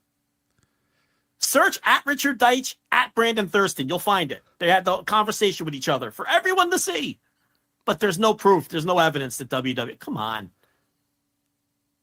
This guy is randomly slandering Bix out of the blue one day before this story breaks. And you don't think that TKO is behind this? You can't be more naive. You just can't be. It's impossible to be more naive if you don't believe. I mean, this is what they do. I mean, remember when Sasha left and it was difficult to work with and all this sort of stuff. I mean, this is the playbook when for talent leaving, for all this. I don't know how many more times we got to point it out. I know our listeners know. Most of them, I think. No, but yeah. Most of them, not all of them. Not all of them. No, we still get some. You'd be surprised. Yeah, we still get some detractors, but you'd be surprised. It's but this is as low as it gets. I don't know how a human could do what they did yesterday and look themselves in the mirror. And this is a person who, let's be honest, they make $0 essentially doing what they do. It's so really you can't even say it's motivated by making a lot of money. You're talking about sexual assault of children. Do you have any line? Is there any line? There can't be. I mean, if that's not your line, then you have no one. If that's not your line, then you have no one. I mean, it makes you go from somewhat harmless, just asshole shit stir to now you're just below shit. I don't know how to describe this person other than they're just below a pile of shit. You know? And if it does happen to be some massive coincidence that they decided to do video bits and make some funnies about Bix and Span at minimum. Gross stuff, by the way, all personal shit. That childish, old photos of it, childish fucking nonsense. Right. I mean, grow up. But if you chose to, if it is truly a coincidence, set aside the Meltzer and Thurston videos, which clearly part of this, the way they were released. Set that aside. If this truly was coincidence, isn't the right thing to do to meet based on what happened in the following 24 hours is to post a statement saying, I was not aware of the stories that were going to come out, and I'm pulling this down, and I want to make it clear this was not related. Wouldn't that be the right thing to do then? You want shame. Didn't have anything to do with it? You want shame and humility in this game? Wouldn't you do a mea culpa and say, oh man, I feel horrible because I'm just out here, doing a bit, and and I had no idea this was coming down the pike, and I wouldn't want anyone to think that these two things are related. Wouldn't that be the right thing to do? Right? Yeah. If it really was a coincidence? Yeah. And say, I'm so sorry, and I beg for your forgiveness, because I understand if you don't believe me. Should we check if that's happened? But again, it's like, sorry, I just can't get in the head of that. No, I can't. I don't understand it. It's really, really, there's no adjective left to how low that is to do that kind of bidding. And if you were asked to slander the guy and didn't know why, again, wouldn't you take that? Wouldn't you be mortified today and take it down and apologize? If your buddies from the company said, hey, we want you to, go after this Bix and Span. Why? We want you to after him. Then you find out 24 hours later, then all this happens. Wouldn't you be mortified with yourself? Begging for forgiveness and take it then. So any way you approach it from, it doesn't add up. I checked. The mea culpa has not happened just yet. There's a tweet about WBD failing as a business and why the NBA got the hell out of there as soon as they could. There is a quote from the Mr. McMahon documentary. Triple H had the best quote about the Attitude Era. Quote, "It was so inappropriate. Who's worse, the guy who did it or the people who loved it?" I just, and that's just all dumb, vapid, empty content for the dumbest among us. And if that's what you want to do, go ahead. It obviously has gotten that person nowhere. They don't make any money. They have no reach. But this is just a whole new low. I mean, I just don't understand how you can live with yourself, but I don't know.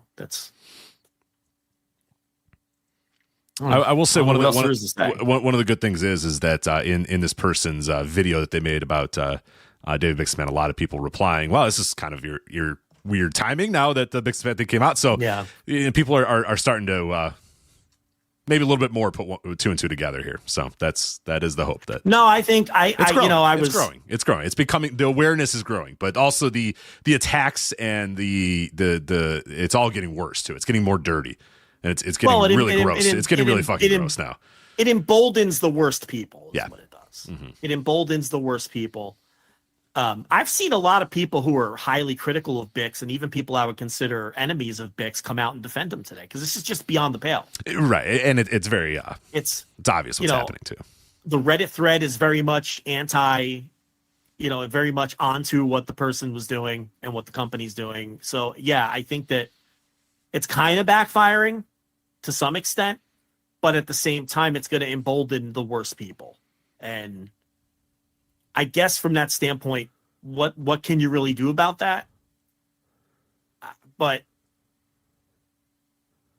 I just want people to, and again, I want to be very careful and making it very clear that this is not me doing some radio bit victory lap. It's not time or place for that. But I want people to be aware. Right now I'm the Oprah gif. I'm just gesturing. Yeah. Right? Like, do you see now? Yeah, here it is. What I've been talking about. Do you see now what I'm talking about? This is what they do, and you could argue it's worse than ever before because they're better and more professional at it. They're really good at it. They're really good at it right now. It's a slicker operation than it was before. So I don't know. There's got to be other shit to talk about. Thankfully there is. Thankfully there is a lot of other shit to talk about. So we'll delay our NXT Halloween Havoc preview for give it a little space. I think between what we just talked about and that. Let's get to New Japan Pro Wrestling because they had obviously a very busy weekend in the United Kingdom. They had Royal Quest show. You had the RevPro Global Wars show. Probably want to start with RevPro. You want to go through chronological order? We'll start with RevPro on October 19th and then work our way to Royal Quest.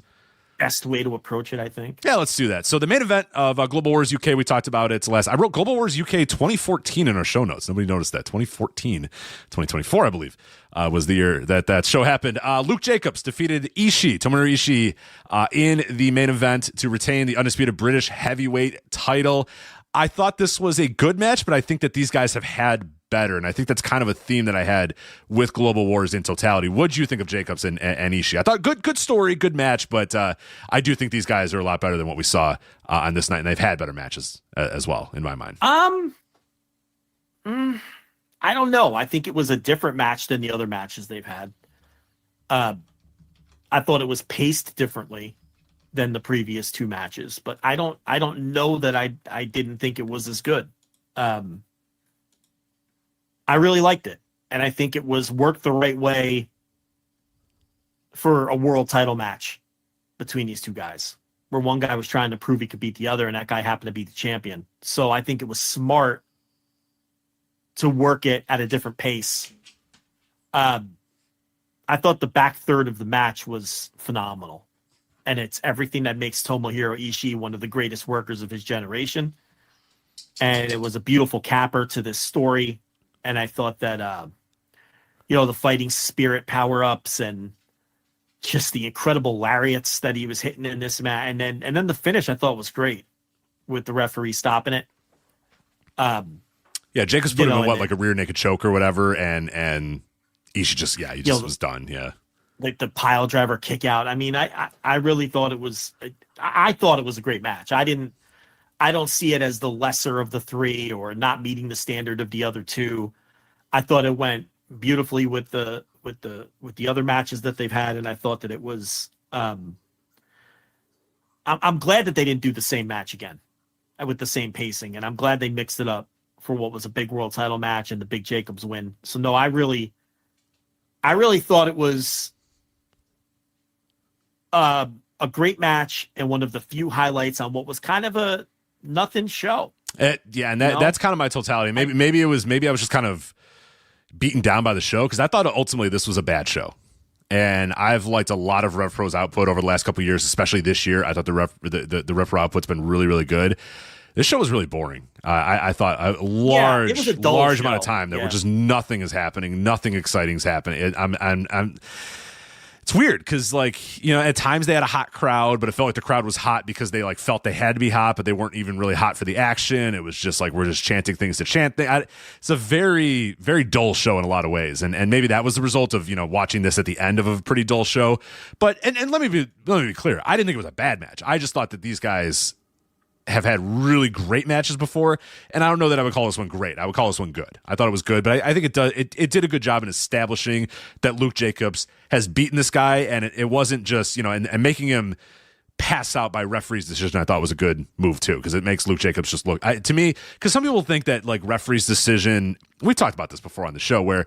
I've always argued that a referee's decision, some people see it as getting out of a finish. Oh, the guy passed out and the referee called it. That doesn't count. I like that finish. I think it makes it look even better that this guy is such a fucking killer that he basically made this guy pass out and the referee had no choice but to call it.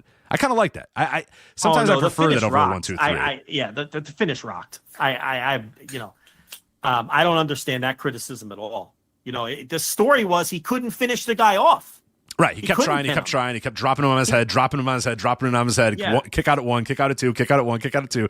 All right, fine, fuck it. I'm gonna get this guy in this rear naked choke and make him pass the fuck out, and then maybe finally, mercifully, he'll be done. And yeah, that's exactly what happened. So yeah, the story was It's like, I can't kill this guy, so I literally have to fucking choke him unconscious in order to beat him. So if that's a criticism you've been seeing of the match, that I don't understand. Okay, now if you want to tell me the match, if you want to tell me you didn't like the pacing of the match and you liked the pacing of the first two matches more, or you thought it was a little dull in the first third, those are criticisms I don't necessarily agree with, but that I understand. I don't understand. I can't wrap my head around not liking the finish, because the finish played directly into the story that they told in the match. Right. So that I can't get down with. But yeah, I thought that it was almost like the match was presented as these two being mirror images, and Luke Jacobs just wasn't good enough the first couple times they wrestled each other. It wasn't as fast paced as the previous matches, but to me it was just as good. And I love the choke finish. And my notes just say well over 4. I didn't officially rate it. I'd probably go 4.25, maybe 4.5, 4.25 plus if you're doing, the system I adopted last year. But yeah, I really liked it. But you're right. The show itself, you called it bad. I wouldn't call it bad. I would just call the show dull. It was a lot of uninspiring wrestling. There were a couple of matches that I didn't think were good, but the rest of it was just dull, average matches, a bunch of 2-star specials with a crowd that just wasn't good. And I don't think it was that, people love to blame, the crowd wasn't mic'd properly, or it's an indie show and the audio. No, you could tell that this was not a hot crowd.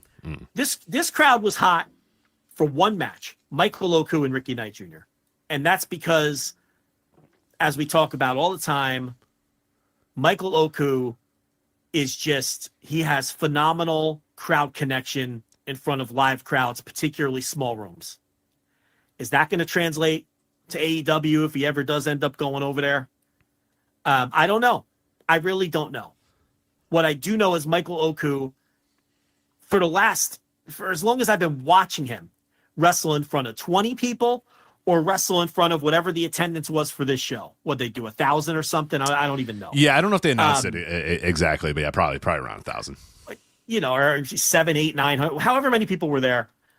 He has this innate crowd connection, and he never has a match that the crowd is not into. You can criticize Michael Oku for being excessive. Absolutely. We criticize him for that all the time. You can criticize Michael Oku for delving too far into melodrama. Absolutely. We criticize him for that all the time. You can criticize Michael Oku for not being the smoothest and cleanest of workers all of the time. I won't fight you on any of those things. What I will fight you on is Michael Oku always gets over. His matches are never not over. This was the only match on this show until the back third of Jacobs Ishii. And I'll tell you what, the difference between the crowd for Oku and Ricky Knight and the back third of Jacobs Ishii, and I don't mean this as disrespectful towards Jacobs and Ishii, is those fans felt like they were supposed to be responding. Right. A kick out would happen, and they would make a bit of noise. This is when we're supposed to clap. Yeah. Or this is when we're supposed to do a chant, and this is when we're supposed to clap. They weren't invested in it. They didn't really care the way that they cared about Oku and Ricky Knight Jr. But it was essentially, here's a cool move. A cool lariat happened. Let's cheer. They headbutted each other. Let's cheer. He kicked out at one. Let's cheer. But then it wasn't sustaining it. Yeah, there's a difference. And if you didn't watch the show, you might not understand it. But there's a difference. It was different.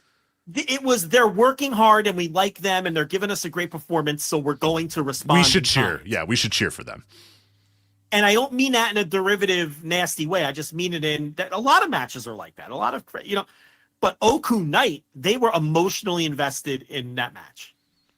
And those were emotional. Fans aren't thinking about it. They're just reacting. It was just, Oku does it every time. No matter what you think of his matches. And I love some of his matches, and I think some of his matches are just too much. Mm-hmm.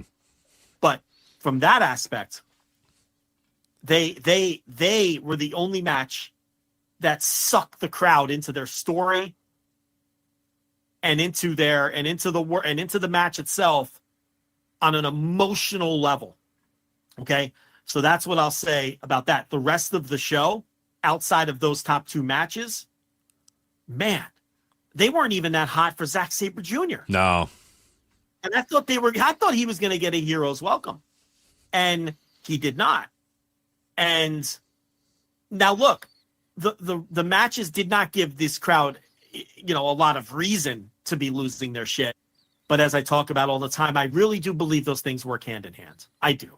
I think that when a crowd is hot, I think wrestlers feed off that and step up their game.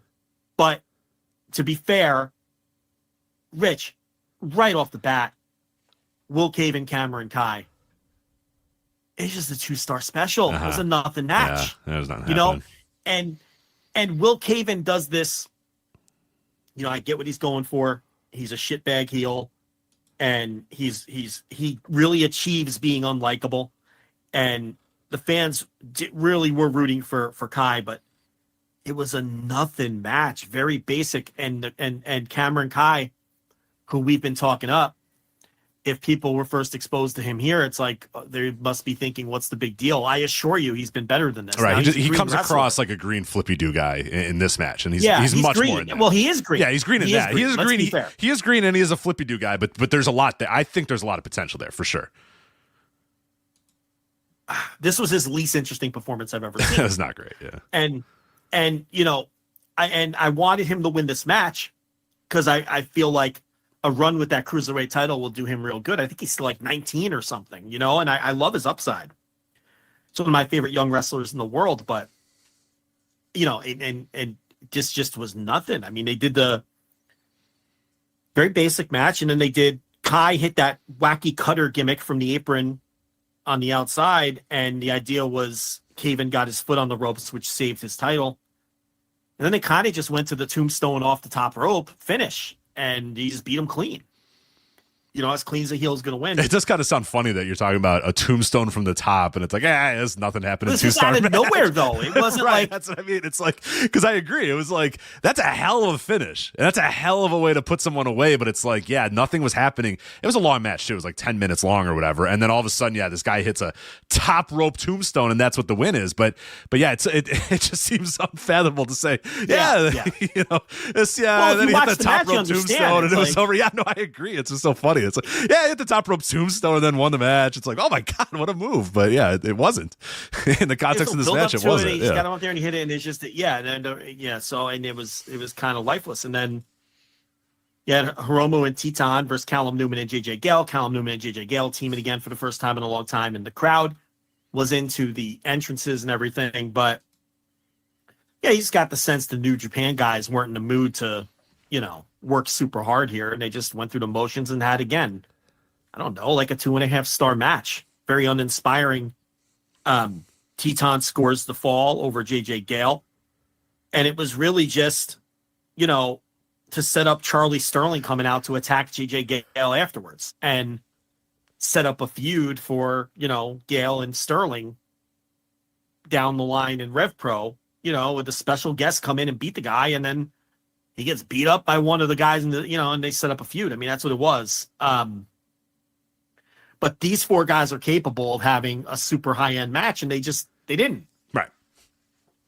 You could tell. You could tell pretty early on. It was like the bell rang, and I was like, the Hiromu and Teton aren't coming out here to work pretty hard. So it's all right. I mean, what do you want to say about Izumi and Kanji? I have nothing to say. Nothing. I have no notes. I just looked. I have no notes. So hopefully, do you have any note? What is your notes? I have 0. I watched the match. I have 0 notes. Just generic. I guess I remember it being just a very generic, basic ass match, but went 13 minutes. Like, we don't need 30. If you guys aren't gonna, do you guys have any good ideas? Don't go 13 minutes. You know what I mean? Go 5. If you don't have any fucking ideas of what you're gonna do, and you're just gonna do some basic ass shit. What does your notes say? My notes say 2.5 stars. Perfect. There's nothing wrong with it, but there was nothing. I mean, it just.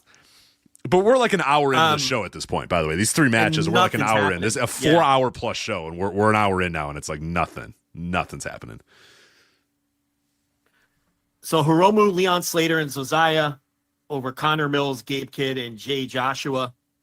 They like this Jay Joshua guy. I think he's got to work on his look, number one. Kind of reminds me of who's the guy from the Gabe promotions that did the gimmick where he stared at the fans? Oh, yeah. John Davis. Yes. John Davis. Yeah, he does look like John Davis. He kind of reminds me of John Davis. Yes. He does have a John Davis vibe. but with less charisma. But not John Davis. Yeah, because John Davis is pretty cool. And a greener version, and not as but they seem to like him. They had Tanahashi hit the high fly flow. This was Tanahashi coming off the retirement announcement, playing the hits. And it really, again, Leon Slater and Josiah, who are two very exciting young wrestlers who we're all hyped about, who are doing good things. They got the rub of teaming with Tanahashi, but they didn't really get to showcase much. No. And he put him over afterwards. So it was a lot of like, the idea is that the rub is getting to these guys. But like you said, ultimately, if you watch the match, this is like the first time you've ever seen these guys, you're probably going to say, I don't know, these guys don't seem like they're that good. Yeah. Not understanding that, they are fucking phenomenal dudes. They're excellent. Yeah. And look, this was a crowd pleasing. Here's Hiroshi Tanahashi. And then he promised he'd be back at least one more time. Yeah. So we also teased tension between Slater and Josiah as well. They got out of the ring and they were kind of arguing and stuff. True. So they were in the ring, playing friends while Tanahashi's putting them over. But then once they got out of the ring, they're kind of like looking at each other and blaming each other for the loss and stuff like that. So that good little storyline progression there. But yeah, not a match that you need to go out of your way to watch. And that could rock. Yeah. I mean, that could rock. Oh, yeah. So Leo Rush did not make the town. Allegedly, there were travel issues and he was in the country but couldn't get to the venue on time. Whatever happened there. So Mascara Dorada needed a new opponent.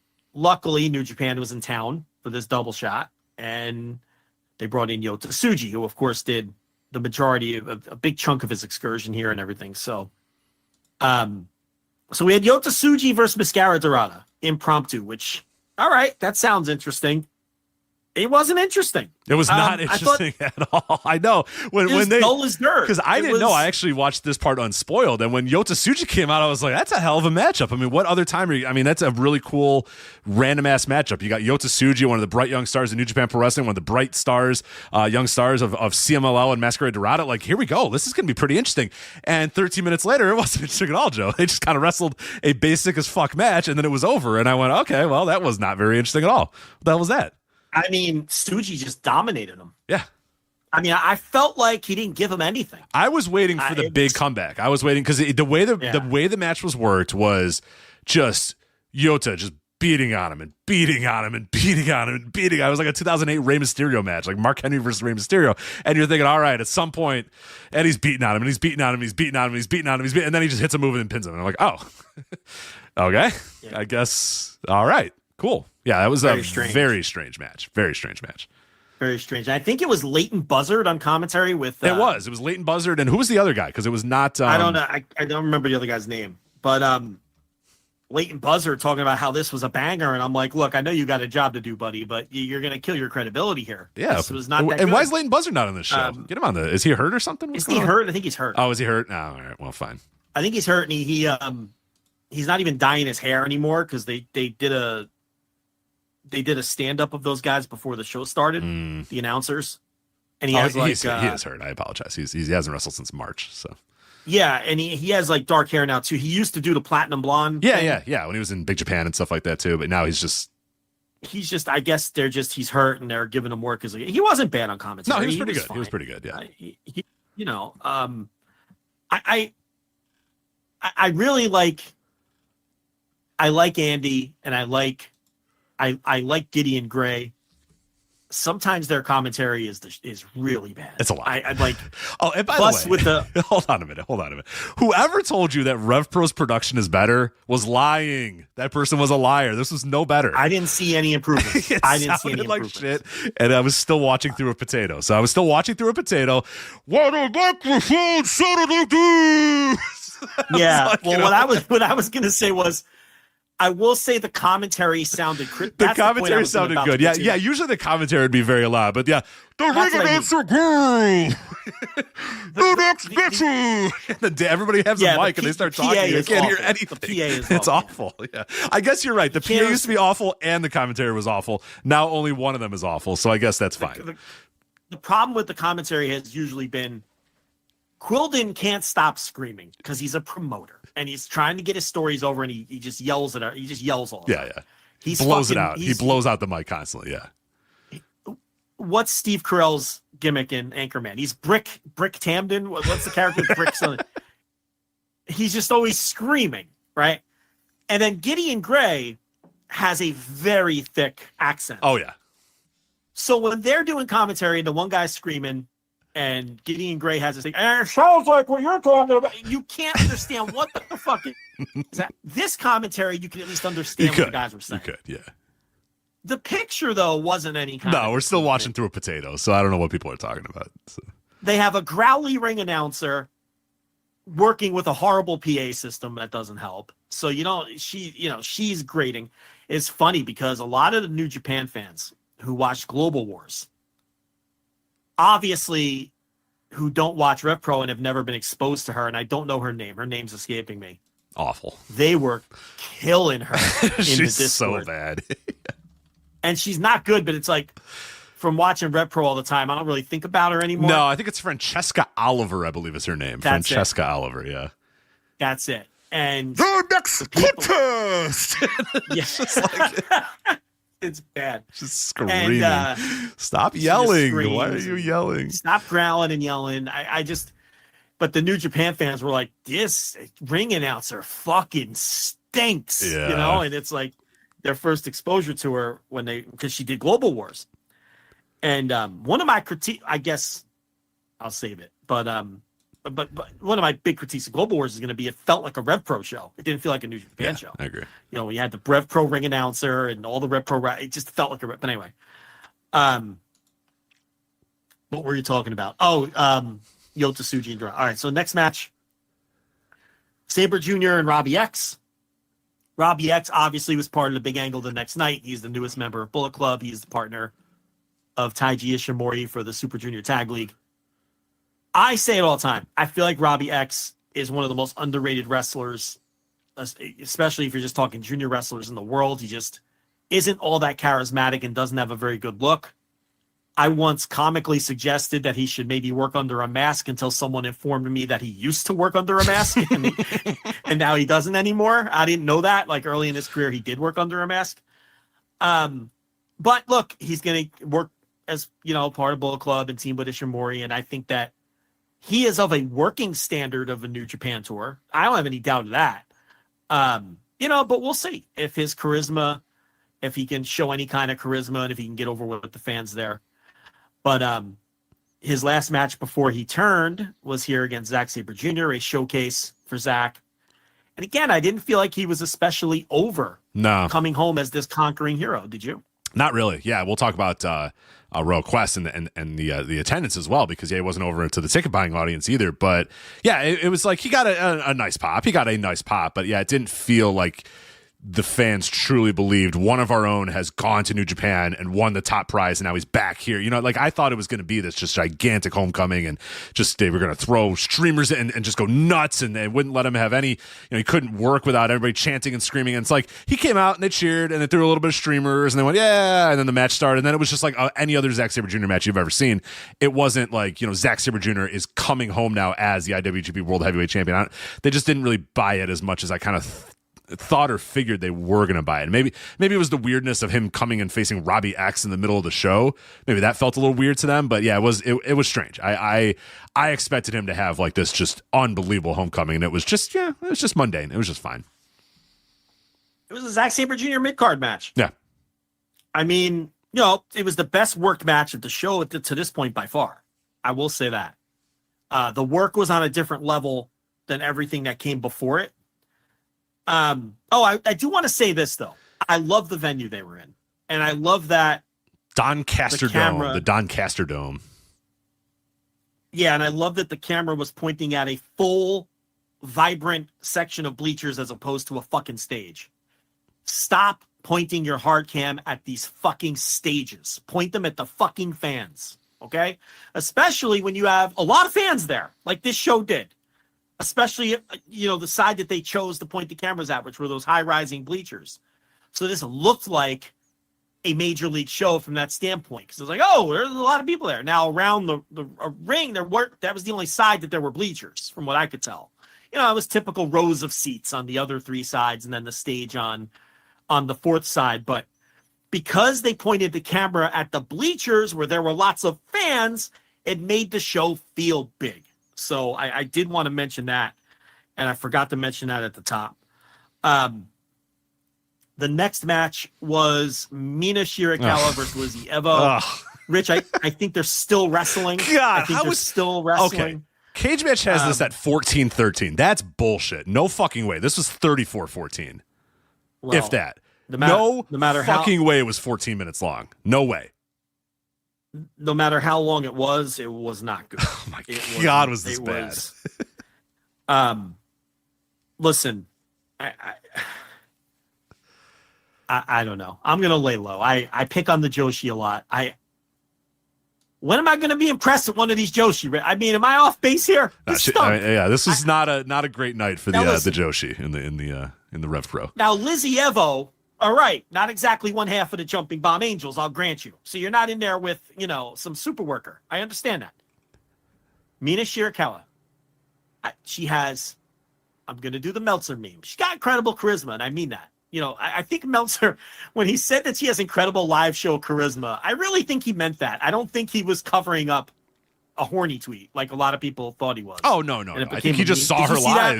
Yeah. I think he just saw her live and said, wow, she's really over live. But, she's got a lot of charisma. She does have great live show charisma. She really does, and I'm not being facetious or doing a meme here. And she's a very attractive woman. I think we could say both. But, yeah, she has great charisma, and she really does. I think, we talk a lot about crowd connection with Michael Oku, and I don't think hers is at that level, at least in the places that I've seen her work. Maybe in her home promotion in Japan. Is she Stardom? She's Stardom, right? Yeah. Maybe in Stardom, that's the case. I don't think that's quite the case in AEW, where she is over. I don't think that's quite the case here, but she has a lot of charisma. There's no doubt about it. There was nothing to be impressed with this match. I thought it was by far the worst match on the show. It was egregiously long. But somehow it wasn't. Somehow it was only 14 minutes, which is like... Well, it was too long for what they were doing. I agree. I mean, that's what a long match is. Yeah. Lizzie Evo is brutal. I don't know anything about Lizzie Evo, but I don't want to know much more about her. What I know is enough. What I know is more than enough. Yeah. This was not a great first impression for Lizzie Evo. So, look, I'll say this. I'll let Shirakawa off the hook here. Okay, I'll give the benefit of the doubt that this is just not a great opponent, maybe not the best chemistry, tough crowd, an admittedly tough crowd. So, like the highest and lowest score in an Olympic event, let's just throw this one out for Shirakawa. How about that? Is that fair? Right. You should never judge anybody by their best day or their worst day. So yeah, we'll throw it out. Fair, Rich Craich. I'm going to throw that out. Yeah, we'll throw it out. Short leash now, though. Short leash now. And then we talked about the other two. I mean, Oku beating Ricky Knight shocked me. I was stunned. Yeah, we came. Yeah, I my notes are okay. The conversation about when he leaves is over. Let's just wait until he actually leaves at this point, because we went on the show saying, oh yeah, Ricky Knight's gonna win, right? Because he's gonna, and Oku's gonna go to AEW. I guess it's never gonna happen. I don't know, or it'll happen at some point, but I'm done predicting around it. So now I'm just gonna assume it's not gonna happen until it happens. Is that probably a fair way to do it? Yeah. I mean, I finally was like, did I Mandela affect this? Did they not fucking sign him? And I guess the consensus was from some of the Europe room in our Discord, from the people who follow this stuff closely, was that it kind of leaked that he was being signed, but nothing has been officially announced that he is signed. Got it. Yeah. So there's some paperwork's got to get done. Yeah, maybe he's got to find a place to live, because he's not going to fly back and forth, right? Like Will Ospreay. Right. Maybe a visa thing getting in the way or two. So who knows? Yeah, I don't know. But at any rate, we're going back to Oku and Jacobs, and we talked about the main. Now, I guess we should also have mentioned that Zach did offer a TMDK spot to Robbie X after the match, and he turned it down, and now we know why. Because the next night, he joined the Bullet Club. So... yeah, just a listless. I'd call it a listless show. Yeah. I can't recommend it. I would say that just go watch Jacobs and Ishii. Really, I don't even think Oku and Ricky Knight is required viewing. No, yeah. I mean, if you're invested in RevPro, I mean, first off, if you're invested in RevPro, you probably already watched this. But if you have watched RevPro throughout the last couple of years or whatever, then yeah, check out Oku and Ricky Knight and check out the semi-main and the main. But if you're really just dropping in and you don't care about Michael Oku and you don't care about Ricky Knight Jr., you don't care about the number one contendership of the undisputed British heavyweight title, then yeah, just literally the only match in totality that is worth watching to drop in is Jacobs and Ishii for sure. Yeah. I agree. So which is rough, which is pretty rough for a 4-hour show to come away with. Well, the 20-minute main event, that's what you should watch, not the other 4 hours. But hey, that's why we do what we do. We watch, so maybe you don't have to. Let's move on then the next night to Royal Quest 4. Well, this show was no picnic either, for being honest. No, that was my other take. Is not I may have preferred the night before. Honestly. Not a great weekend in the RevPro / New Japan universe. So Royal Quest 4. First off, let's talk attendance, then we'll go to the main event. Yeah. 1,544 in the Crystal Palace. Now, before we react to that, I will give you numbers of other Royal Quest shows. Now, I have the venues as well because it's not always been the same venue. But right. Royal Quest number 1, 2019, put 6,119 in the Copper Box Arena. Big time show, big time event, huge number there, 6,119. They came back for night 1 and night 2 of Royal Quest. They did Royal Quest 2, night 1 and night 2. Now, this was 2022. They obviously took 2020 and 2021 off because of the pandemic. They come back in 2022. They do 2 nights in the Crystal Palace.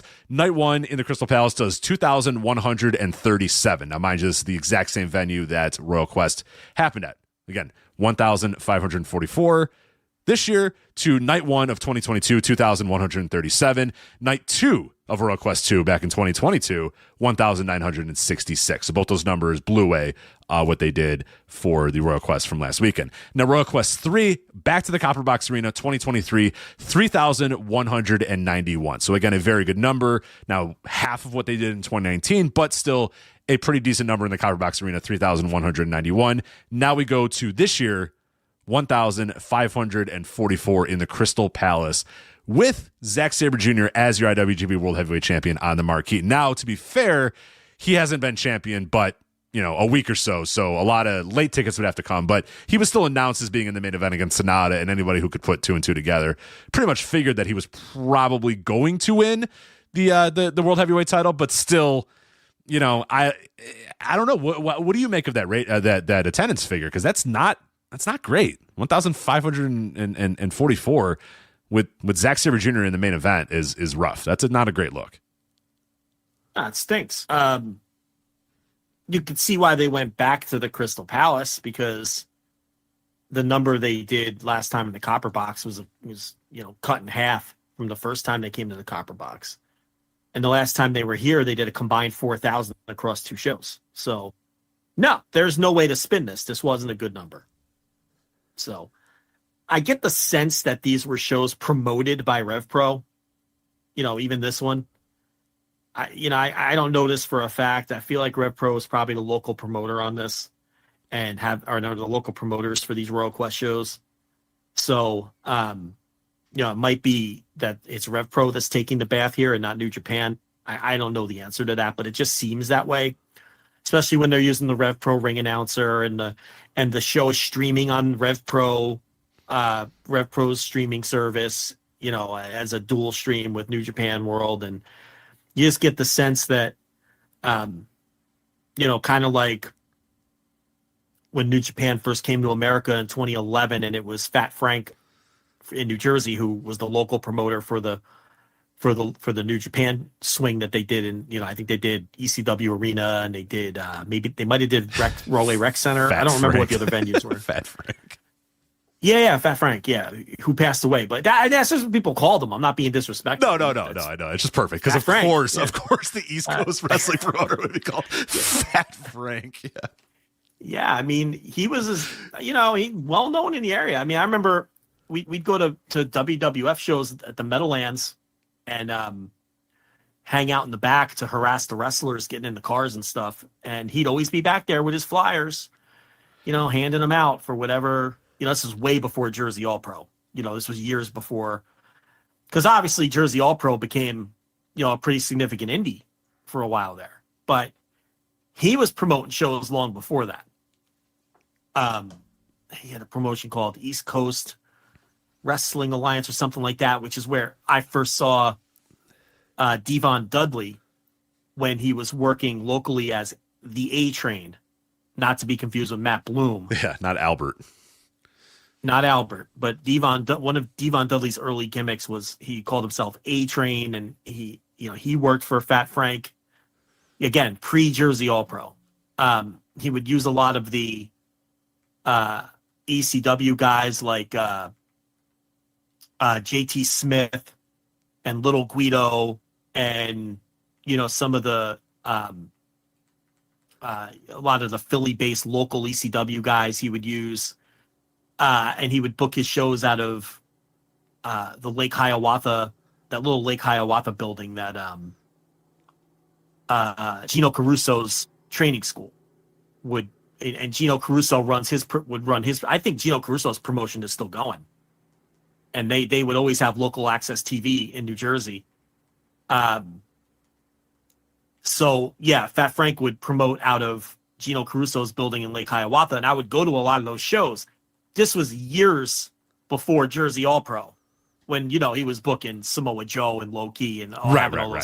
They became a hot indie. Yeah, they became a hot indie there for a while. Yeah, and the Rahway Rec Center is where they ran most of their big shows, and they ran in Carteret, New Jersey, and everything. But Fat Frank was a presence in the New Jersey indie scene for years before that, and he would always be at the Meadowland shows, flyer in his shows, and anyway, he booked that New Japan tour in 2011. The one where MVP won the tournament for the Intercontinental title. That was in either Philly or I forget. I think they ran 3 shows, but he was the local promoter for those shows. And if I'm remembering correctly, he took a massive bath on them. I would say, yeah, they pretty much stopped running regularly. They pretty much they were running pretty regularly before that. And then they ran not regularly after. Yeah, Jersey All Pro. Yeah, and that was like the first time New Japan had come to America, though. Yeah. And then after that, it became more of a regular thing. But that's kind of like my point here. I have a feeling that RevPro was promoting this show, and I think they've been promoting these shows. But I could be wrong about that. And I know that there's people who listen who know the answer to that, and I'll probably find out this week after they hear this. But the point is, you're right. It's not a good number at all. And the show itself, not very good either. I didn't mind the main event. I don't know what you thought of Zack Sabre Jr. versus Sonata. I thought it was pretty decent kind of grappling. Not the most exciting match ever, but it was Sonata versus Zack Sabre Jr. You could probably assume what it was going to be. But I actually enjoyed a little bit of the grappling. I enjoyed a little bit of the ground game. And when it was done, I was like, it was pretty decent match. And I watched this out of order. What I did is I watched the main event first, and I was like, all right, I don't know if I'm going to have time to watch all of the show. So I'm going to watch the main event first and then work my way back. So I started with that. So that maybe helped me a little bit of jumping in and saying, hey, yeah, it's a pretty fun little match, decent little match. Zack Sabre Jr. gets the definitive win over Sonata, shakes his hand afterwards and sends him on packing. But no, I thought the main event was good. And then I went back and I actually had a lot of time to watch the rest of the show. And yeah, I thought the main event was very clearly the show, the match of the night. And even then, I'm not sure I would, I liked it. I'm not sure I would recommend you drop everything and go watch it. But what'd you think of Sabre and Sonata? I didn't like it. I thought it was a pretty average match. I thought that with the benefit of hindsight, it may have been a better move to book Sabre in a match that could have been more of a showcase. Someone he could have dominated and had a crowd-pleasing, dominant win, maybe some shitbag heel or something like that. Because with Sonata, it was going to be a 50-50 match. You're not going to, you know what I mean? They're going to, and Sonata just isn't interesting. He's just not interesting to me. And I just didn't think I just didn't find this match very interesting. I thought it was, a slightly above average match that I struggled with. I think you got to be in the mood. And for some reason, I was in the mood when I was watching this, and I actually didn't hate it. And usually, me, I'm usually pretty low on Sonata. I mean, I didn't hate it, but I just thought it was, it didn't do anything for me. I just think that, it was a Sonata match. I don't know. This wasn't the weekend for Zack Sabre Jr. that I think people expected it to be. No, He didn't come across like and he has a match with Robbie X where he wins in 15 minutes or whatever, but it was a lot of like Robbie X getting hope spots on him, Robbie X and it's like, I don't know, man, this guy coming in as the IWGP World Heavyweight Champion, you should probably just put whoever you're going to book him with this weekend, just have him put those guys away. You know what I mean? Just have him very, very convincingly prove himself against these two guys. And yeah, so we had back-to-back nights where, he goes 15 minutes with Robbie X, and I know you're trying to put Robbie X over a little bit, as he's going to do the Super Juniors tag league, but it's fucking Zack Sabre Jr., you know what I mean? He could beat him in like 8 minutes and send him packing or whatever. And then Sonata, like, I know that you want to have kind of the main event match or whatever, and again, like I said, in a vacuum, I thought the match was pretty good, but I do think that is it the best move to have Zack Sabre Jr. Need 23 minutes to put Sonata away, fresh off winning the title. I would say no. I would say no. You definitely want, like you said, to have him, whoever it may be, get in there and in 11 minutes or 12 minutes or 13 minutes, just put this guy away pretty convincingly. But instead, it's like, we're rolling on the ground with Sonata and trying to, work each other's, body parts or whatever, which is fine. Like, again, like I liked it. I liked it, but I can't see coming away from this weekend thinking, geez, I don't know, this guy's supposed to be the top guy in New Japan Pro Wrestling. And I don't know, he's out here just kind of grappling with these guys, 50-50 matches. I don't know. He didn't come across like some conquering hero and major star coming home with the big prize. I just don't think he came across that way, but we'll see. He did an entertaining post-match promo with the TMDK guys afterwards, where they hammed it up a little bit, and that was that, so, not a match I could recommend to people. This show, I thought this show was less interesting than the RevPro show the day before. I mean, it just, at least the RevPro show had like storyline advancement. Yeah. You know what I mean? Like, at least you could say, like, oh, hey, it's we're seeing, Josiah and Leon Slater, building up a story, and Oku getting the number one contendership. This was like a standalone show that had nothing going for it. And one match after the other, just dull and uninteresting. This next run that we're going to talk about, let's start from the beginning. I mean, you're talking about the first 1, 2, 3, 4, 5, 6 matches until Taka Michinoku came out. This show was dull as fucking dirt. And thankfully, Taka Michinoku saved this thing by having 2 2-minute matches with 2 different people. That's about the only thing that made me excited about the show. But yeah, do you want to just do it? You want to do every match? I don't have a ton of thoughts, but yeah. Yeah, we'll go quick here. Your opener was Robbie X coming out as the X, team with Taiji Ishimori versus Danny Black and Joe Lando. I mean, well, it was just introducing Robbie X as a Bullet Club member. Yeah. So, and Taiji is not going to try very hard on a show like this. So he did not try very hard ever. Right, believe it or not, he did not try hard here.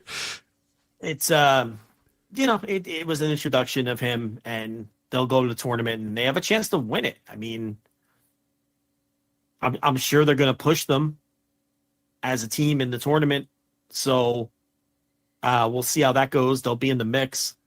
I did watch the pre-show match with Oscar Lube and Yuta Nakashima over Greedy Souls. There was, nothing to see there either, just a match. Azumi and Danny Luna versus Kanji and Mina Shirakawa.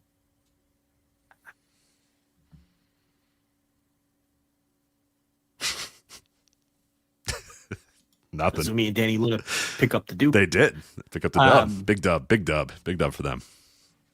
I was a little confused as to why Kosei Fujita beat Michael Oku. Yeah, okay. What? Contendership. Yeah, what?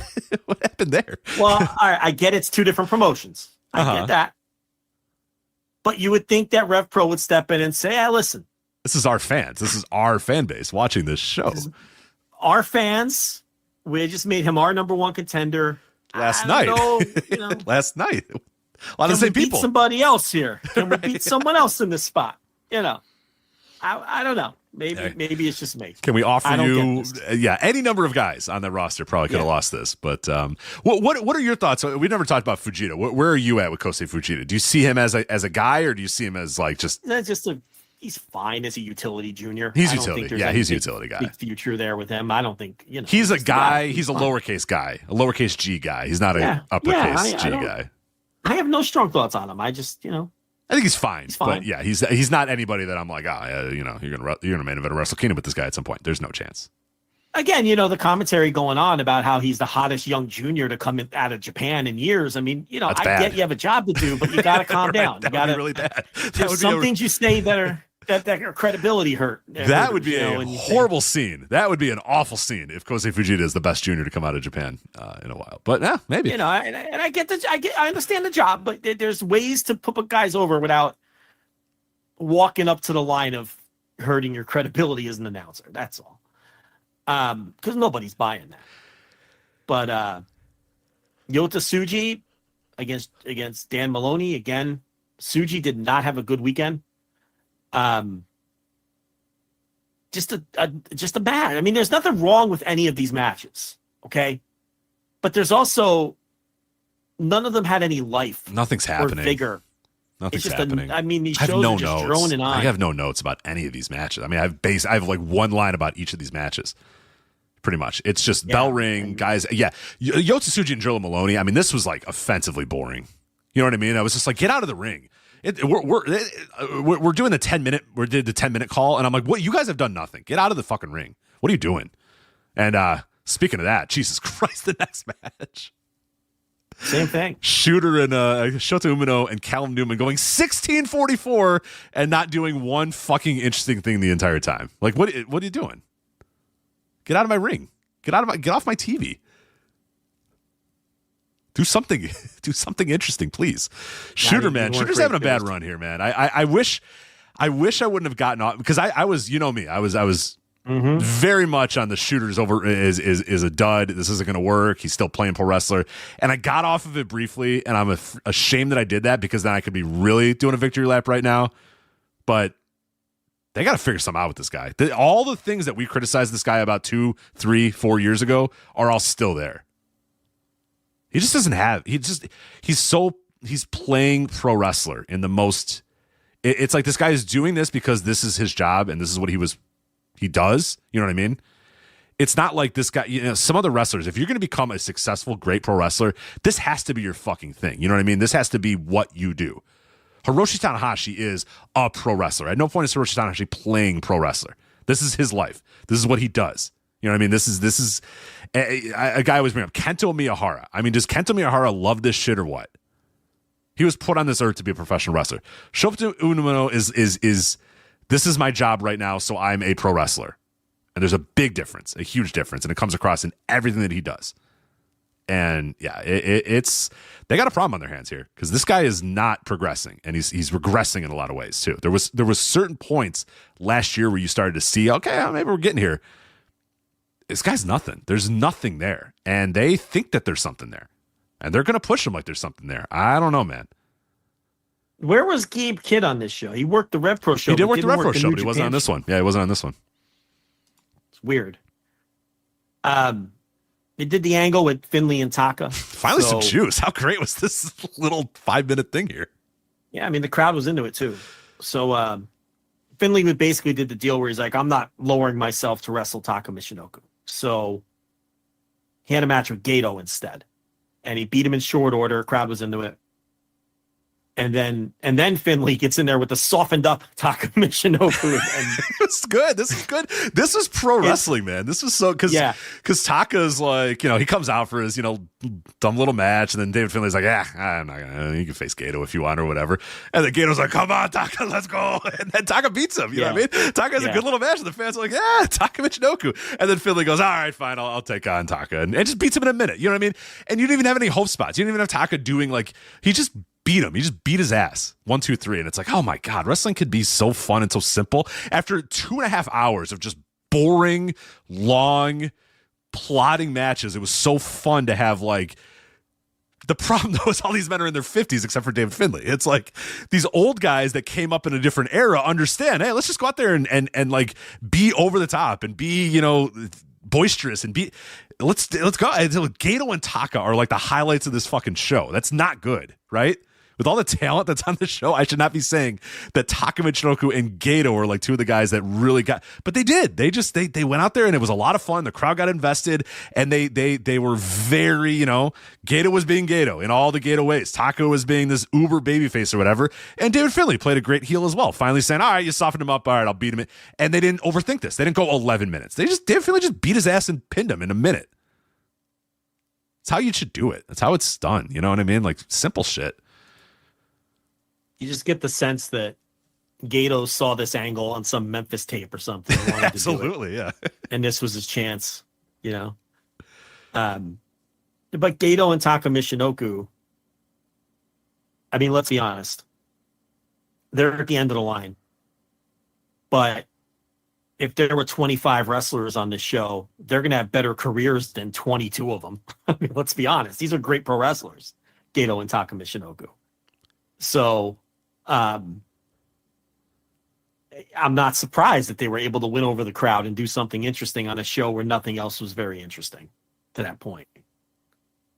So, then we had the business end. So, Hiromu, Tetsuya Naito, and Titan defeat Robbie Eagles, Rohei Oiwa, and Mascara Dorada. It's fine. Yeah. This is where you come to talk ball, folks. The Flagship podcast. I have nothing to say. What do you want me to say? I really don't know what to say. They didn't give me any ball to talk about, man. I don't know. T-shirt. You had T-shirt Naito. You had Titan taking it easy, and then you had Hiromu. You know, kind of taking it easy. They all kind of took it easy. They worked reasonably hard, I thought. It was probably the best match to this point. Taka Gato. I thought Taka Gato was good fun. Yeah, I'm gonna go with this. I thought this was fine. Yeah. I like this next match. Yeah, Nichols and Hayes, they beat Tanahashi and Ishii. They kind of worked hard here. I mean, they did. Well, Hayes didn't work that hard, but Nichols worked really hard. Mad Mikey works hard. Shane does that. The amount of not effort. It's worked. Shane Hayes puts into his wrestling. It's admirable. I really do admire it. Because like Mad Mikey's out there just throwing knife edge chops and taking big bombs and stuff. And he tags Haston. And Hayes just kind of goes through the ropes and kick, tags out. It's just like, all right, back to you, Mikey. Take it away, bud. But no, I thought honestly, like towards the end of the match, Hayes did work pretty hard. I thought this was good. This was really good. Tanahashi seemed to work as hard as I think Tanahashi can work these days in 2024. Ishii is over, and I thought he worked pretty hard. And I thought Nichols was great in this match. I thought he particularly was really, really good in this match. And it was a good title defense. And the crowd got behind it. The crowd got into this match too. I thought this was going to be just some like, oh man, some boring mundane thing. They must have realized, hey, we're in the semi-main event here, so let's put some work in here. And TMDK is getting more of a spotlight now with Zack Sabre Jr. as the champion. So we gotta go out there and we gotta impress. And yeah, I thought this was, was it a throwback to, a decade ago with these guys? Absolutely not. But I thought this is pretty damn good as far as, 2024 TMDK matches are going to go. I told you, Mikey Nichols works hard. He does work very hard. Yeah. Shane Hayes is a nice guy too. Yeah. Shane Hayes, very nice guy. Comes across like a guy who didn't get the big promotion at work, and he's examining the lay of the land, and he realizes, I'm going to be in this middle management position. I'm 48. I'm going to retire when I'm 65. I've got 17 more years of this job. I'm going to be in this position for the rest of those years. So I'm just going to punch the clock. I'm going to put in the exact amount of effort I need to put in to not get noticed, either negatively or positively. And I'm going to count down each one of these 17 years. Yeah. That's how he wrestles now. He wrestles like a guy who had his WWE run, is disappointed with the way it turned out, knows they're never calling him back, and now this is what I've done my whole adult life. This is what I do to make my money. And I'm going to do just enough to make sure that I have a decent spot somewhere. But my dream is dead. and so is my effort. Right. That's what he wrestles like. So, when you compare this version of Shane Haste to the guy on the come up, when they broke through at Noah and when they got a shot in New Japan and, and then when they were in NXT, it's like a completely different person. That was a motivated, athletic, charismatic. You're like, wow, this guy could eventually maybe break out of this tag team. No, Mikey Nichols, nice guy, but not a charisma machine. And maybe, Shane Haste could potentially be a single, and it just didn't work out. And Nichols saw the writing on the wall early and got the fuck out of there. Yeah. And went back to Australia. He's like, they're never going to fucking push me. And Haste stuck around. Then he was fucking Rusty Trombone or whatever the fuck for a while there and on the main roster and Donkey Punch, whatever that gimmick was. And he let him go. And now he he's a guy counting down the years. He's Absolutely. He's that guy, middle manager, counting down the years. Got a hot 30-year-old wife too. Got a hot wife that's 10 years younger than him. He's good. He's fine. I think she makes him. The middle manager or him? No, he does. Not the middle manager. Yeah. He does. He's got. She's like a YouTuber or something like that. I'm sure she makes a little bit of money on her own too. But yeah, he's just on cruise control. Yeah, I'm not gonna get hurt. I'm not gonna get hurt doing this shit. You know what I mean? I want to go. Exactly. We're gonna go to Barbados in 2 weeks, so I'm just gonna do the minimum I need to, and then me and my hot 30-year-old wife are gonna go to Barbados, and whatever. I'm good. He's got a good life. He's got a good life, and he just realizes I got a good life. I'm not gonna really. Sure. Nothing's gonna change. My effort level's not gonna change where my life is at this point. So you know what? I'm good. I'm fine. Just do the minimum. Going to be dynamic or anything like that ever again, and he's almost 40, so he knows. Yeah, so he's smart. He's smart. Yeah, in some way he's smart. But Mad Mikey Nichols, man, he was awesome in this match. Incredible job by. We don't need two sets of tag team titles in this company. No, this was for the strong openweight tag team titles. I know fans are just they just love the strong openweight tag team.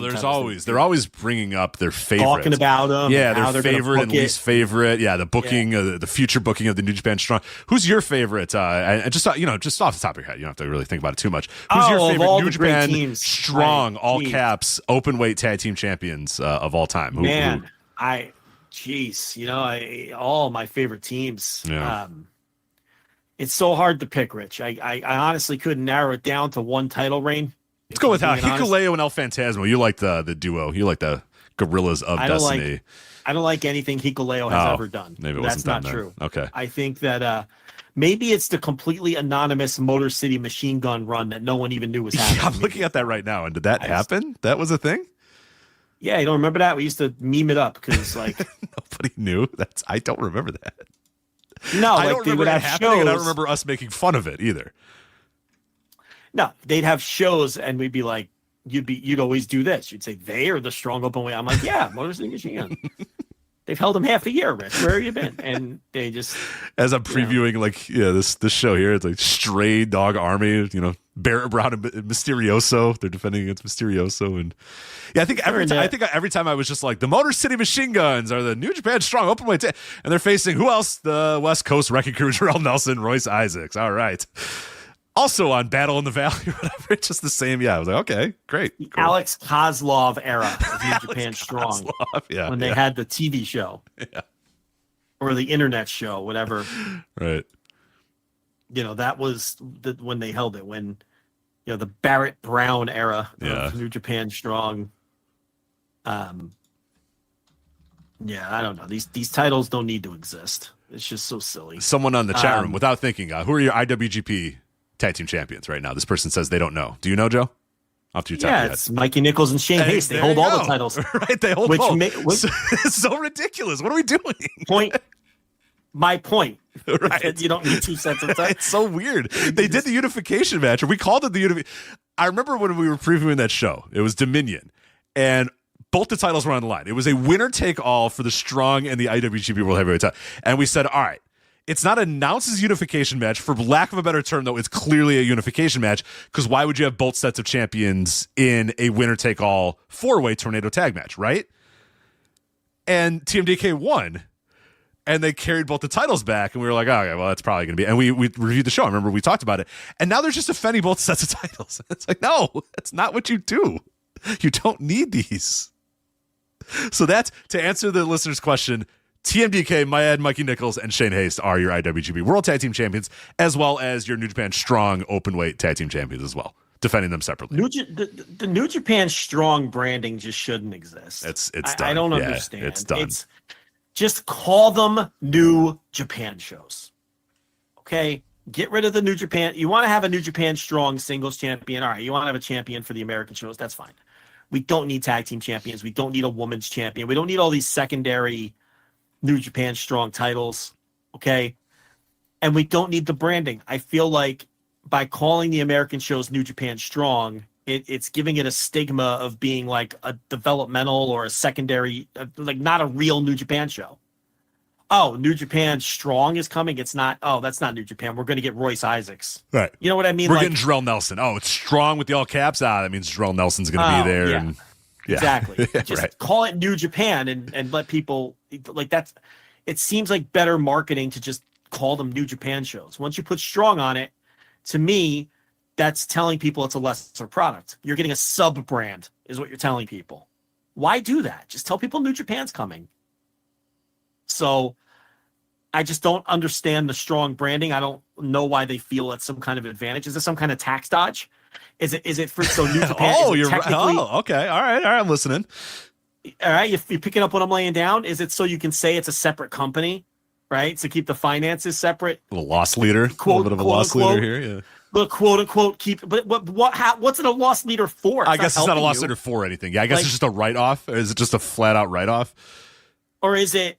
We're not sure if it's going to make money, so we'll just have a separate LLC and give it a different name. So it's like I don't know, because otherwise it doesn't make sense to intentionally downgrade the American shows by throwing that stupid Strong label on them. When that has a stigma, that just tells people, oh, it's not a real New Japan show. Mm-hmm. I'm getting West Coast Wrecking Crew. So.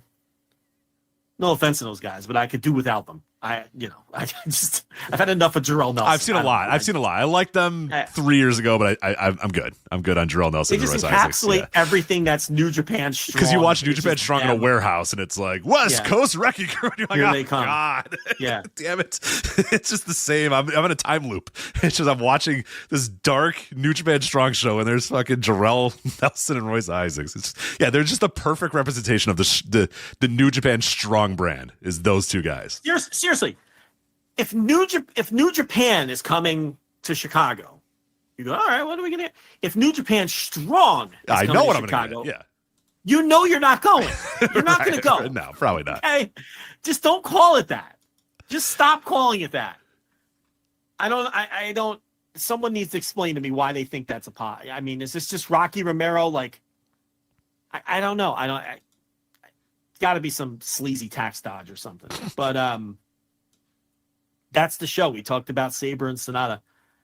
I don't know, man. Royal Quest is a skip to me. Yeah, that's a full on skip. It's 100% skip. Yeah, I would say my match of the night was TMDK versus Hiroshi Tanahashi and Tomohiro Ishii, and I'm probably 3 1/4 or so with that. Or I like Taka and Gato. You know what? Go watch Taka and Gato and David Finlay versus Taka, and you'll be done in 4 minutes. There. Yeah, not great. I don't know. I'd think skip it. Just a skippable show. Skip it for sure. Well, speaking of skippable shows, Maple Leaf Wrestling, Forged in Excellence. Night 1 and Night 2, October 19, October 20th. Back-to-back nights on Triller TV, powered by Fight. This is Scott D'Amore's new startup that is... Okay, here's what we should point this out. There's a lot of things going around here that this is the continuation of the well-known Maple Leaf Wrestling. It is not.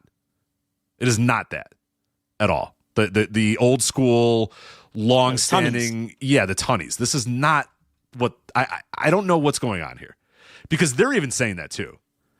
They're saying, "Oh, this is a brand that's been around since the 30s." They're doing the MLW Opera Cup thing, where it's why wouldn't you claim it? Of course, I get it, but yeah, it should be noted that the Tunnies closed up shop in 1984, basically merged with the World Wrestling Federation, and now Scott D'Amore has sort of whatever bought the rights or bought the entity or whatever. So I get it. Look, I get it. It's just kind of, it's funny because that's wrestling promoter shit. Right.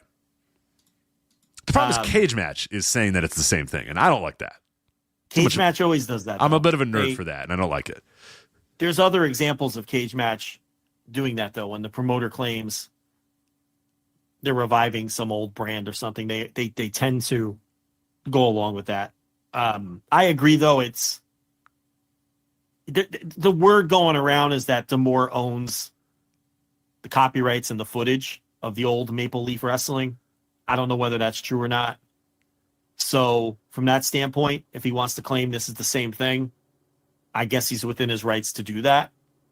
I don't know. Does it really matter in the grand scheme? No, it really doesn't. They touted a lot of the history, though, and so I did enjoy that aspect of it. They did tout the history of Canadian wrestling and the history of Maple Leaf Wrestling and the people. So that was kind of cool. But I will tell you, though, Joe, do not go out of your way to watch Maple Leaf Pro Forge and Excellence Night 1 or Night 2. Ultimately, if you didn't like TNA wrestling last year or over the last 3 years or whatever when Scott D'Amore was in charge, you're probably not going to like Maple Leaf Pro Wrestling because it's kind of the exact same thing. And this is my one beef that I have with this Maple Leaf Pro Wrestling is that we have Scott D'Amore in charge and he's made big hires. Mauro Ranallo was doing commentary in all the Moro. He was very Moro on this entire show. Trust me. Don Callis. Well, if you hire him, you're going to get him. If you hire Mauro Ranallo, you're getting Mauro Ranallo, including at one point saying that Kylie Ray had postpartum aggression to her opponent. It's just that's the one that I was like, oh God, because he did like the normal like he's acting like a da da da da, those like random ass rap references and stuff. The ones that pop me and I'm like, no one's gonna Mauro. No one understands your Rock Kim reference. Like, what are you doing, buddy? Like, come on, man. Your digital underground references are not landing with a lot of people. I mean, it's landed with me and I like it, but then he just gets into, and that's the one where I was just like, Mauro, God damn it, just slow down, buddy. We don't postpartum aggression. I was like, come on, dude. We got to have some standards here. But, okay, so he made big money investments. You know what I mean? He hired a lot of big names. There's a lot of big names booked for this thing. So I'm like, all right, good. We have another wrestling promotion that's out there that's going to provide people jobs that could have, another player in the marketplace. Whatever this thing might be, another player in the marketplace. And this one's Canadian based, which is kind of cool. So all right, let's go. The show starts off and it looks like every other wrestling show. It looks like TNA. It's got your normal standard entrance ramp. Video board, ramp, guys get in the ring. It's got red ropes. It's got a Maple Leaf Wrestling logo in the middle. They wrestle, camera shots all look the same, lighting all looks the same, everything looks exactly the same. Match ends. We go to the back. Mackenzie Mitchell, former NXT and WWE interview lady, says, "My guest at this time," and then introduces a guy. A guy says a couple words. She stares off into the distance as they walk away. We go back to the ring. People come down for it's just like, can somebody try to do something different here? Especially this thing. You're just watching TNA from last year. That's all you're watching here with Maple Leaf Pro. I hate to say it. And that here's my thing. I was talking to people on the Discord about this. There's a lot of wrestling out there. There's a lot of wrestling to watch. We know that. We talk about it all the time. People that listen to the show know that. People that try to follow. I mean, people that listen to us, they try to watch as much stuff as possible. It's very difficult to pack in all this wrestling. So you have this new player in the marketplace now. And my thought is, okay, if I'm going to be a new player in this marketplace and I'm going to say, hey, I'm this new company, Maple Leaf Pro Wrestling, and I want you to watch my show. You got to come at it with, what am I doing that's unique to what else is out there? And why would you watch my show over what else is out there? Right? I think that's a good question to ask. Mm-hmm. We talk about it with podcasts all the time. We talked about it a couple weeks ago when I say when new people want to get on the Voice of Wrestling Podcast Network. I say, what is your show going to do that nobody else does? Or what is your show going to do better than everybody else does? Because otherwise, if you're going to be the 15th best Raw reviewer, I'm good. We don't need that. I want the best of something or the only something. Maple Leaf Pro Wrestling. If I'm Joe Sixpack, what have you done that's unique and different in the marketplace that's going to make me watch you over WWE, AEW, New Japan, RevPro, CMLL, TNA? I could go on. You know what I mean? Any number of indies. What do you do differently? And when this weekend was done, they had 6 hours to show me what they were going to do to stand out in the marketplace. I have no answers to either. It was just a normal paint by numbers wrestling show that you've seen 1,000 times, and that's just fun. It's got some good names on it, and they had some okay matches, but it's like there's nothing unique, nothing different, no different approaches to telling stories, no different approaches to the wrestling medium, no different ways of shooting wrestling. It doesn't look different, it doesn't feel different, it doesn't act different. It's just every other wrestler. You have Mauro Ranallo on commentary. You have Mackenzie Mitchell saying my guest at this time. And then you have a bunch of people that are booked in a bunch of other places going and having, decent wrestling matches. And that's it. That's Maple Leaf Pro Wrestling. So I don't know. I don't really want to go match by match because there's a lot of them here. So I'll kind of give you the highlights here. Night one had Konosuke Takeshita versus Mike Bailey in the main event. Now this is getting rave reviews, this match. And I hate to be that guy. I hate to rain on people's parade. I didn't think this was very good, and it's probably a me problem. Okay, maybe I didn't. It was fine. It was probably good. I have a Mike Bailey issue though, and Joe, I know you've talked about this before, that you've been up against the line of a Mike Bailey issue. I know that Mike Bailey is good. Mike Bailey is an objectively good pro wrestler. Would you agree? Yes. I never care about watching Mike Bailey. I never feel anything when Mike Bailey's in the ring. I know I'm watching a good match, but I don't care. I know what I'm seeing is good, but I don't care. I know what's happening is good professional wrestling. I just don't give a fuck about any of it. And when this was over, it was like, I had a good professional wrestling match. I didn't give a fuck. I just don't care about Mike Bailey at all. I've seen Mike Bailey 1,000 times wrestle, and every time it's pretty good. It's always okay, but it's just like, I don't know, man. It's just, I watch these guys' matches and just something comes over me. I'm just like, ugh, I don't care. I don't care. Just get out of the ring. Go away. I've just seen so many Mike Bailey matches, and they're all the same, and they're all good, but they're good in like quotes. They're good in the fact that he's wrestling well and he's doing a good wrestling match, but I just don't fucking care about anything. And Takeshita got the win, and yeah, a lot of people are raving about this match. A lot of people are raving about this match, and I know that I'm the low man on it, and that's fine, but I don't know. It just didn't land with me. Nothing really worked in that match for me. So, elsewhere, I mean, you had the tables match. Now, this is getting the other end of the spectrum.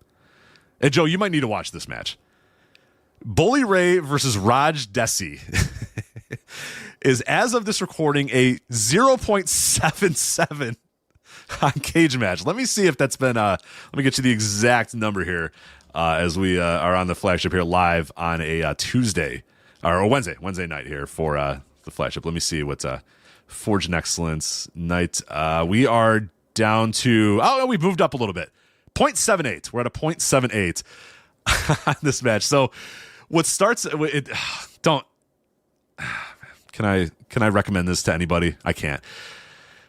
What we're doing now is Bully is doing the thing that he does all the time now, where he comes out and he cuts 1996, 1997, 1998 Bully Ray promos, but does them in like PG and nobody really cares. You know what I'm saying? He's done these a couple times where he'll come out and his thing this time was that the ring announcer said that he was a WWE Hall of Famer. And he goes, "Listen up, toots. I am in 2 Pro Wrestling Hall of Fames. I am in." I'll spare you because this lasted like 7 minutes. He's in the TNA Hall of Fame and the WWE Hall of Fame. So he wanted the ring announcer to say that he was in both. So then it's like, what is this? You know what I mean? It's like the same shit he was doing in 1998, but not doing it to like a hot crowd and not doing it with like X-rated, because the whole Bully Ray shtick was he would go out there and cut these promos, but he would tell, this guy in the front row in Dayton, Ohio, that I fucked your mother and she's a whore or whatever, and that guy would try to punch him and kill him or whatever. It works a little bit less when he's like, "You are all here because of me. I am a national radio star." And it's just like the crowd's like, 6 people in the crowd are booing, and it's just like fucking unbearable. And then they wrestled, and it was fucking Jinder Mahal and Bully Ray in a tables match. What do I need to tell you? And they did a fuck finish. Raj Desi put Bully Ray through a table, but a referee was distracted. So then QT Marshall ran out and beat up Raj Desi and then put him on the table. And then the referee woke up and said, "Oh, Raj is in the table. All right, Bully Ray, you win. Ding, ding, ding." So that's what we're getting out of our new wrestling promotion. So there you go. Not really lighting you on fire here with Maple Leaf Pro, am I? You know, I would have watched these shows if the Flagship had been on Thursday. I just didn't quite have enough time. Couldn't fit it in there. Around. Couldn't fit it in there. But you're not really talking me into going out of my way to go back and watch these shows. So, yeah. I mean, you're not surprising me with your review. I mean, this is kind of what I expected it to be. It's kind of disappointing that we're just doing the same old shit. You know, you get these opportunities to do something different and be different, and we're just doing the same shit, it sounds like. Mm-hmm. Yeah. The one thing I will say that was good about the show was at the end of the weekend, Rohan Raja, who he was an NXT UK guy for a while. He's an Australian. He's an Indian wrestler from Australia. They put him over pretty big. He won the PWA Champions Grail match against Jake Something. So he came across as kind of a big deal at the end of the weekend. And then you also had Bundapur Gujar, and he lost to QT Marshall on night 1 via a fuck finish, and then got the revenge over those guys on night 2 when him and Raj Desi teamed up or whatever. So at least they're trying to push those two guys, and that's cool, I guess. El Phantasmo, they tried to push El Phantasmo throughout this entire weekend as well. Him and Mike Bailey. No, I made my little Mike Bailey rant a little bit, earlier about night 1. Here in night 2, he had to wrestle like a 15-minute match in the middle of the show against El Phantasmo. I thought that was much better because it wasn't the Mike Bailey match. This Takeshi Mike Bailey match was every single Mike Bailey match you see on a WrestleMania weekend. You know what I mean? It's like 20 minutes and everything's good, and you're just like, okay, all right, great. I eagerly anticipate the next 25-minute good Mike Bailey match coming in 6 hours when he wrestles at whatever show coming up in and nothing ever. You never feel anything. You're never invested in the near falls. You're just like, yeah, here we go. We're having a good Mike Bailey match. Here we go. But he was actually a lot better on night 2 because he was able to he was working this match with El Phantasmo where they were telling a pretty good story of El Phantasmo trying to they're working body parts over and doing that sort of stuff. So I think he's better in that sense versus having the epic type of match or whatever. Otherwise on night 2, real quickly, Athena and Giselle Shaw was okay. ROH Women's World Title. That was just fine. Night 1, Giselle Shaw and Miyu Yamashita was pretty good, actually. That's probably my favorite match on the night. It was like a 13-minute match. Giselle Shaw defeated Miyu. I thought that was pretty decent match on night 1. And then the night 2 main event was Konosuke Takeshita versus Josh Alexander. They went 30 minutes. It was good, but yeah, Josh Alexander kind of falls into that trap a lot of times too, where he just has these epic matches every single time. And ultimately you're just like, after the 19th kick out, you're just like, all right, yeah, great. Yeah, we get it. Drop a guy on his head, 1-2. Oh, he got up. Oh my God, how did he get up? What? Pick him up, drop him on his head again. 1-2. No, he got up. Oh God, how did he get up? We do that for 10 minutes and it's like, all right. So I don't know. Ultimately, I'm very disappointed by this weekend because it was just like, I felt like it was an opportunity for Maple Leaf to try to do something different with pro wrestling, especially on a big stage with with budget, and it was it's Scott D'Amore's TNA with a Maple Leaf in front of it instead. So I don't know. What do you want me to say? Oh, and night 2, I forgot to mention. That's why I wanted you to watch the shows. Night 2, you had Bully Ray was Scott D'Amore's mother was at ringside. So we had wrestling grandmas. You don't have wrestling grandmas that much anymore, but you had a wrestling grandma here today where Scott D'Amore's mother was sitting at ringside. So all the wrestlers would fist bump her or whatever. Bully Ray was getting heat by going up to the grandmother and saying, "Your son is a fucking asshole. He's a prick." You know what I mean? And she's giving him a face or whatever. Then all of a sudden, Darren McCarty of the Detroit Red Wings. Remember Darren McCarty?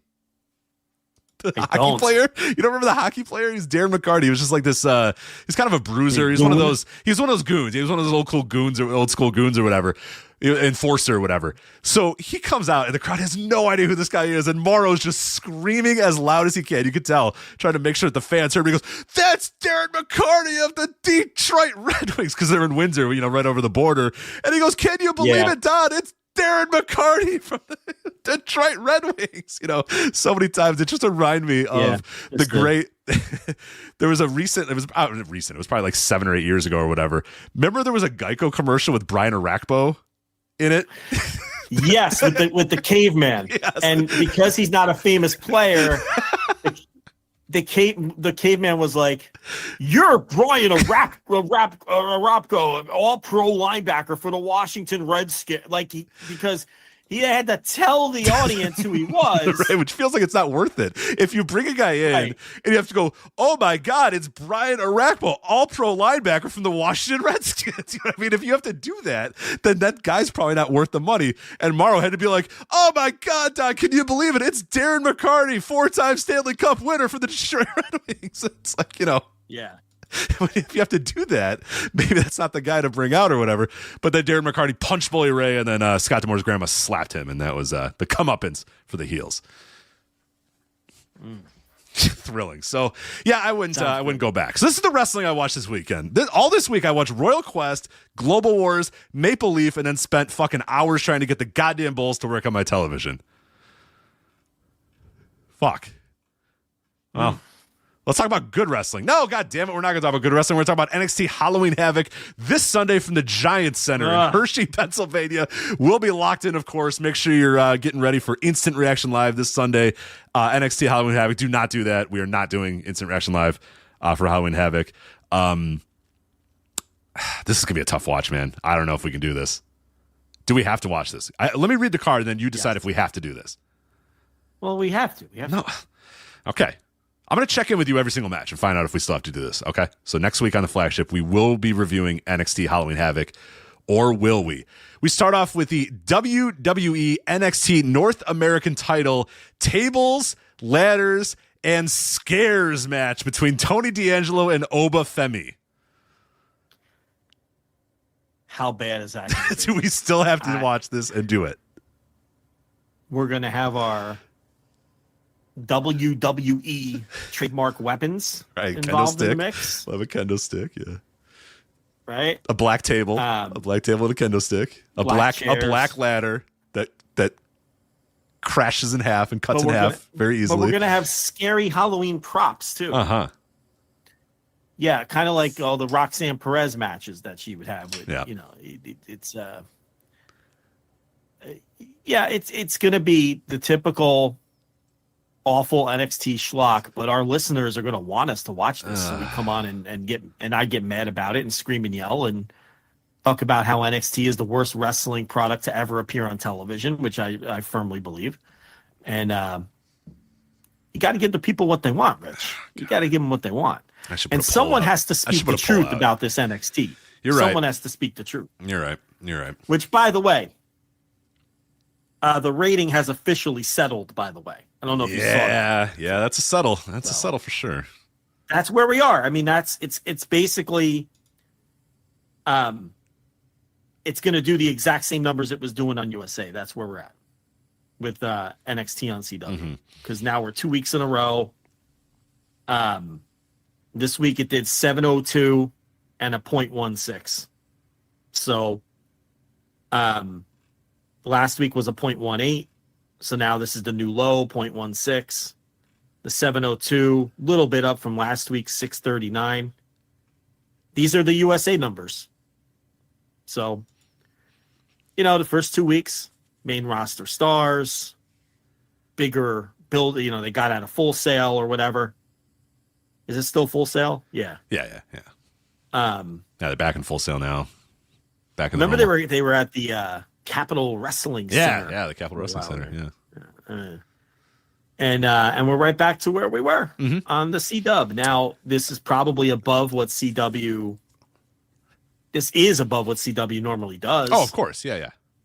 And it'll boost their average for their network. So from that standpoint, these are numbers that CW is very likely very happy with. But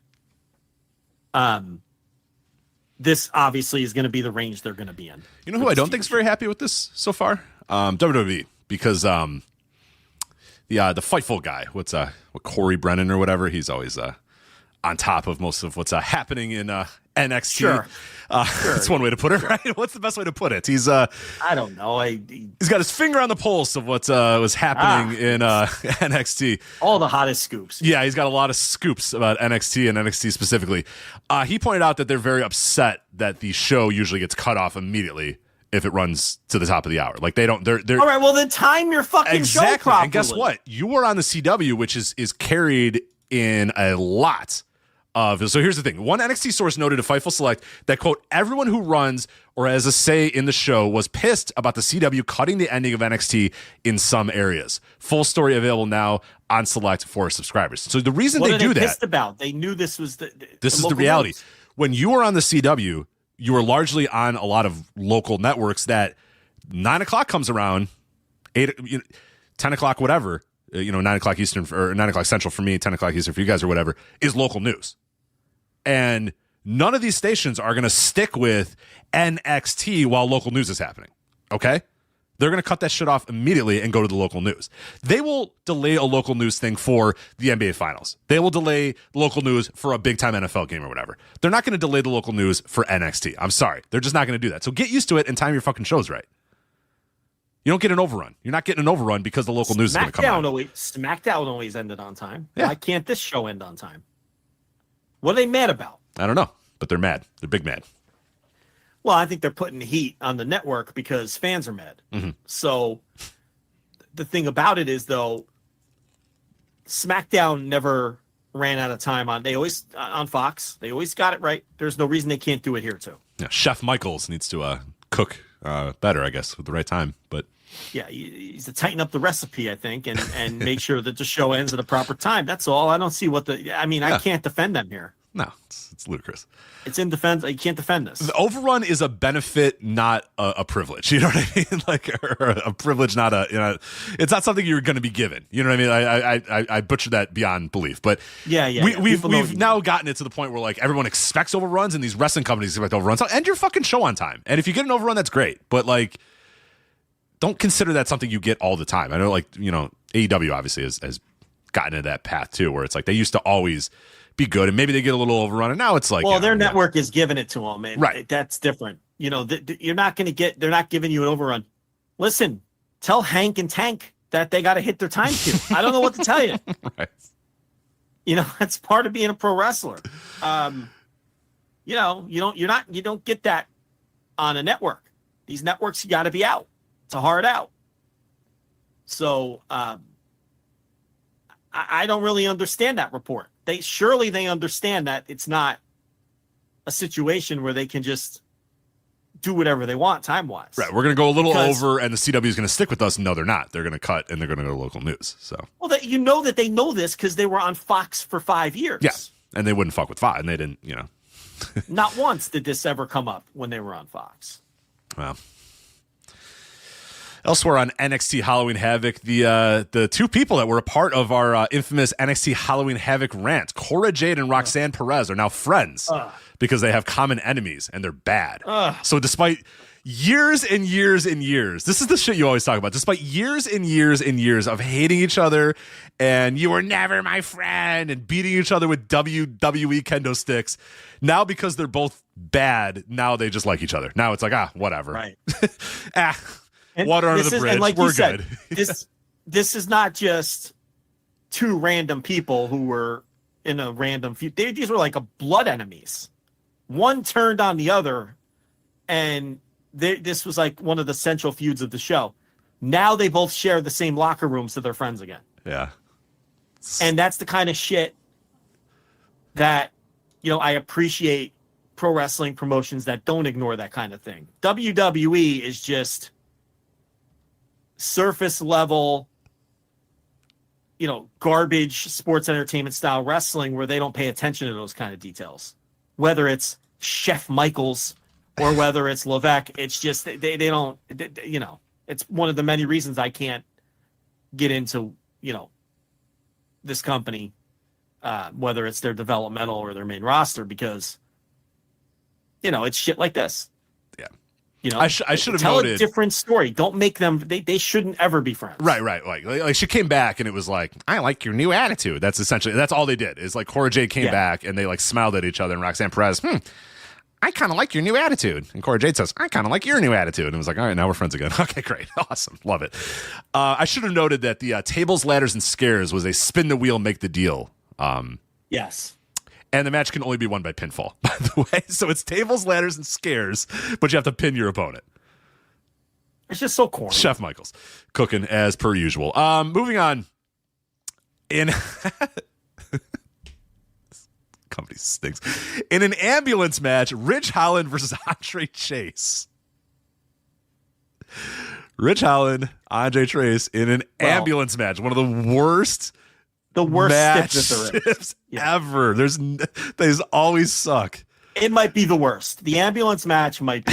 Is this going to be the classic, like, the gurney has to go past the line and then the match is over? Is it one of those? You got to stuff them literally in the ambulance. Because there was a while there where you'd have to, like, the WCW did it both ways. That's a stretcher match. That's a stretcher. You're right. I apologize. Ambulance, you got to put him in and close the door. I forget. Yeah. That's a stretcher match. It's also stupid. So Ridge Holland's going to close the one door and then he's going to gesture to the crowd as they go, boo. And he's going to try to close the other door. And then Andre Chase is going to stick his hand out. And it doesn't matter because the other door has to close before the ambulance match ends. It's stupid. I forgot. The stretcher match is the line. Yeah, you got to get the line. These stips would almost work, stretcher match, ambulance match, if when you did them, the person sold the fact that they were crippled for like 6 months and we didn't see them. Right. But they don't. They're on TV like 2 weeks later. Right. After the it's like ambulance match. So what happened? You got put in a fucking ambulance and a door got shut behind you. Like, who cares? I don't understand. Cool. Like, yeah. Am I supposed to think that's like? Am I supposed to think the babyface is really cool because he put the heel in an ambulance and closed the doors? Am I supposed to think that the heel really got his comeuppance because he got put in an ambulance and the doors got closed? Exactly. This is wrestling. Wrestling sucks. God damn it! What happened? What happened to this thing? What happened to this sport? This is wrestling for people who think Samantha Irvin is a great ring announcer. So this is the kind of wrestling. It's goat with the goat emoji. Yeah. It's just junk. I mean, this is wrestling for people who don't like wrestling. That's what NXT is. Yeah.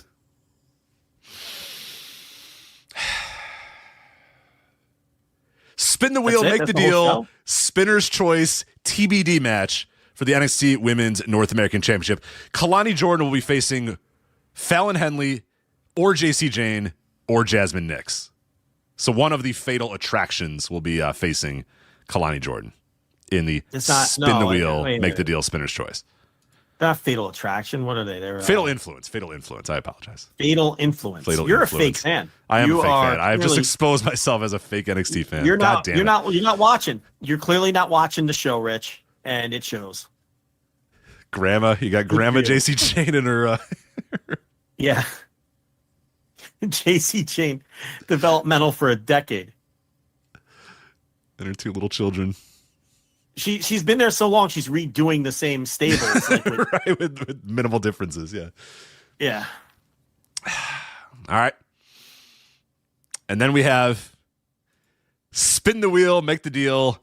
Devil's Playground match for the NXT Championship. Trick Williams versus Ethan Page. I thought we already talked about this one. You're making me talk about it again? We didn't talk about the Devil's Playground match. No. No, we didn't.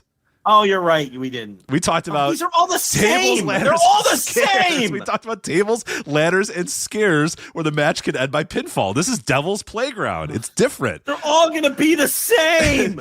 Ethan Page is going to hit Trick Williams with a WWE kendo stick and a black table and a black chair, and he's going to go through a black table, and then Trick Williams is going to have him go through the black barricade, and that's Devil's Playground. And maybe they'll have... It's going to be spooky. And then the one time at the Devil's Playground, you remember, Cora Jade and Roxanne Perez, there was the swing set, so maybe the swing set's going to come back. Yeah, remember the swing set and the slide? Right. They had the slide and the swing set, so come on. It's going to be different. It'll be very different.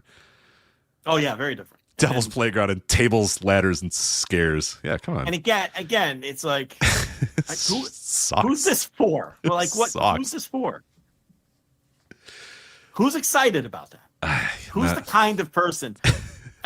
Who's excited about that? Like, honey, is it Sunday night?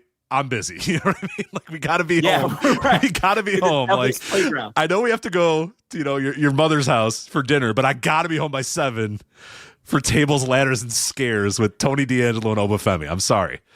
I got to watch Ethan Page in a Devil's Playground match.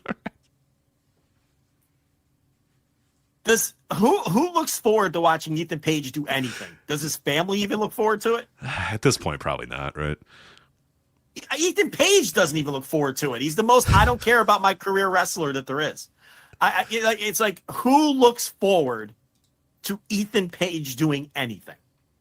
Played by Julian. How can you? Played by Julian. Played by Julian. You know what I am excited for? Not really.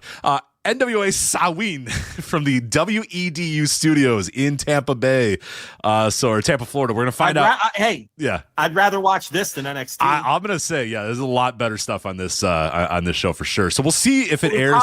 There probably isn't, but I'd still rather watch this than NXT.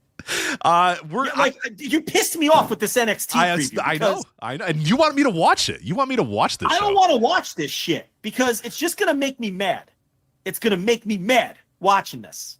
Devil's Playground. Match? Ambulance match. Really? Seriously? Is there anyone who really needs to see Andre Chase and Ridge Holland have a big blow-off match to their fucking TV feud? Who's really looking forward to that? And the blow-off being Andre Chase wheeling Ridge Holland into an ambulance and closing the door while Thea Hale goes, yeah! Right? That's it. That's it. Oh my God, I forgot Thea Hale's name. Are you rethinking this? Andre Chase was born in the 70s and he's in NXT. Harlem Bravado. Yeah. I regret to inform you, I don't believe he was born in the 70s. I know it's good for the bit. I don't think he was born in the 70s. I think he's actually younger than me for some reason. No, I think he's younger than me, actually. Yeah, he is. He's younger than me. But whatever. He doesn't belong in NXT. He's old. The man is... Look, he's younger than me, but not that much younger than me. And I'm old. I'm old as fuck. So, yeah, there you go. So, anyway, go on. Yeah, what do you got? I can't... It's bad. There's a lot of bad wrestling, man. I don't know what's going on with wrestling right now. It's bad. It's all going to be the same... shit. How many kendo sticks? With the same weapons. We gotta do a drinking game. I gotta come up with an NXT drinking game for this this Sunday. People can follow along. You know, anytime a kendo stick gets hit. Melodramatic bullshit with people who don't know how to work.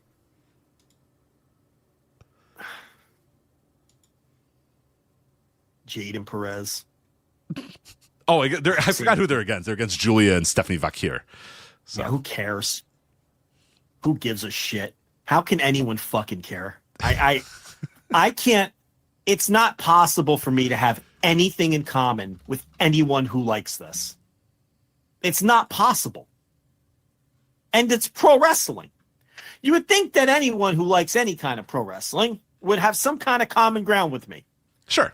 If you guys like this niche of a niche thing that nobody else likes. I can't hang out with you. I probably won't like you if you like this. That's how bad this is.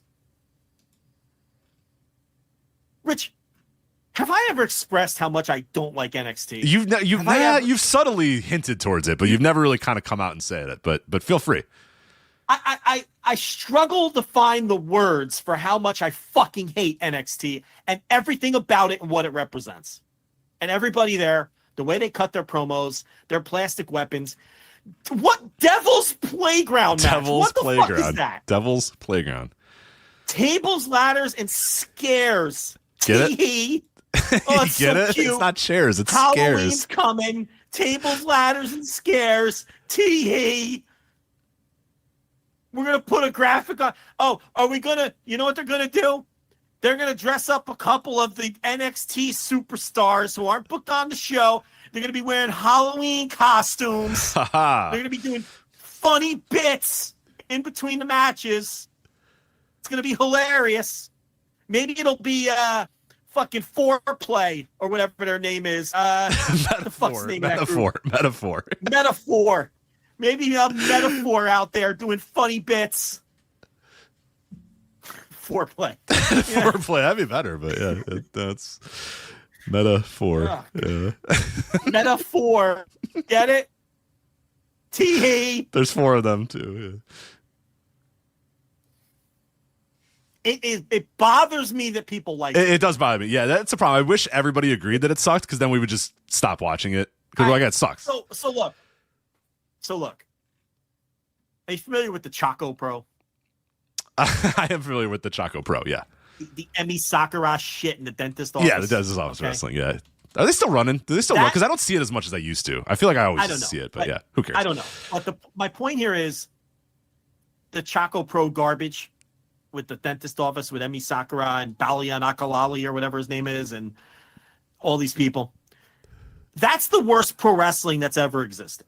Okay, that's worse than NXT. I have never seen pro wrestling that has existed that's worse than Choco Pro. Nothing ever has been worse than that. But it doesn't bother me that people enjoy it. Do you understand what I'm saying? Yeah, I got you. Yeah, of course. Like if you like that Choco Pro fucking garbage in the dentist office, that junk, tongue-in-cheek garbage, it doesn't bother me that you like that. You like what you like. Zona fucking 23 or whatever, the junkyard wrestling, which I thought was cool the first time I saw it. And then the second time I saw it, I was like, all right, I'm done with this. This is the kind of wrestling you watch once, and then it's not cool anymore. It's like, all right, now it's just talentless guys in jeans doing the same body slam into a windshield that I saw the first 47 times, right? Oh, the dog is barking. All right, I get it, right? Like, we heard you. Yeah, we heard you. The dog's barking. Right, there's a dog barking. Ha ha ha. A guy bled. They attacked each other with bottles. He slammed him to a windshield. Like, all right, I liked it once, but I feel like I have a more sophisticated wrestling palette than that. If that makes me uppity, that's fine. But I have no more use for Zona 23 other than the first hour of it that I watched. But it doesn't upset me that people enjoy it. I get it. Okay?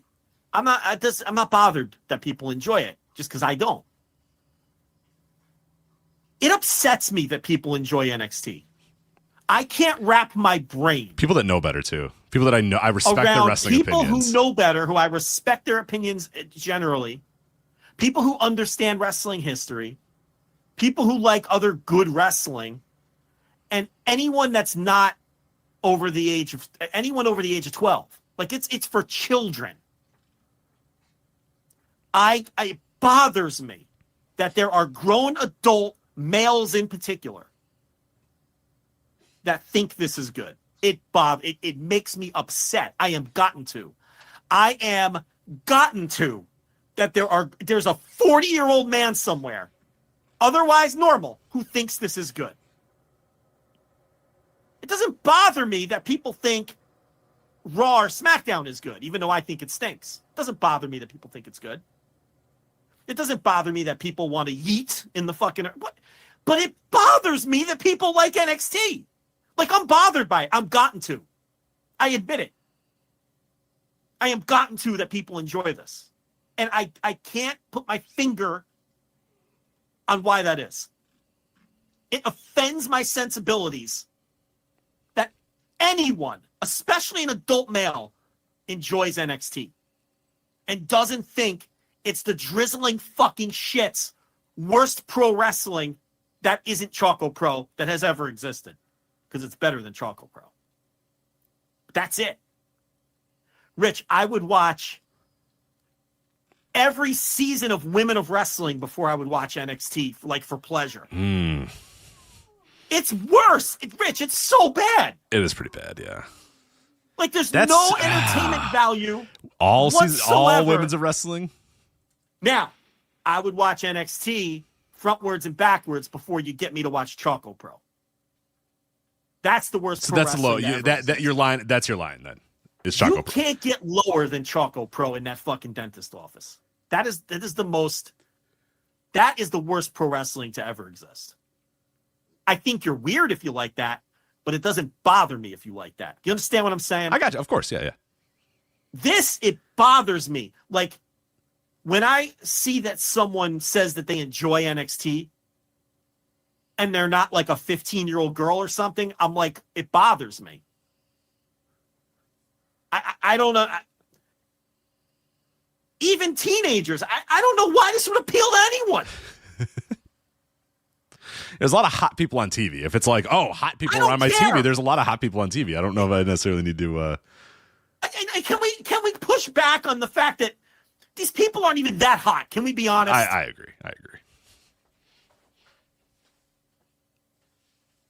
So it isn't even just that. I don't know. I mean,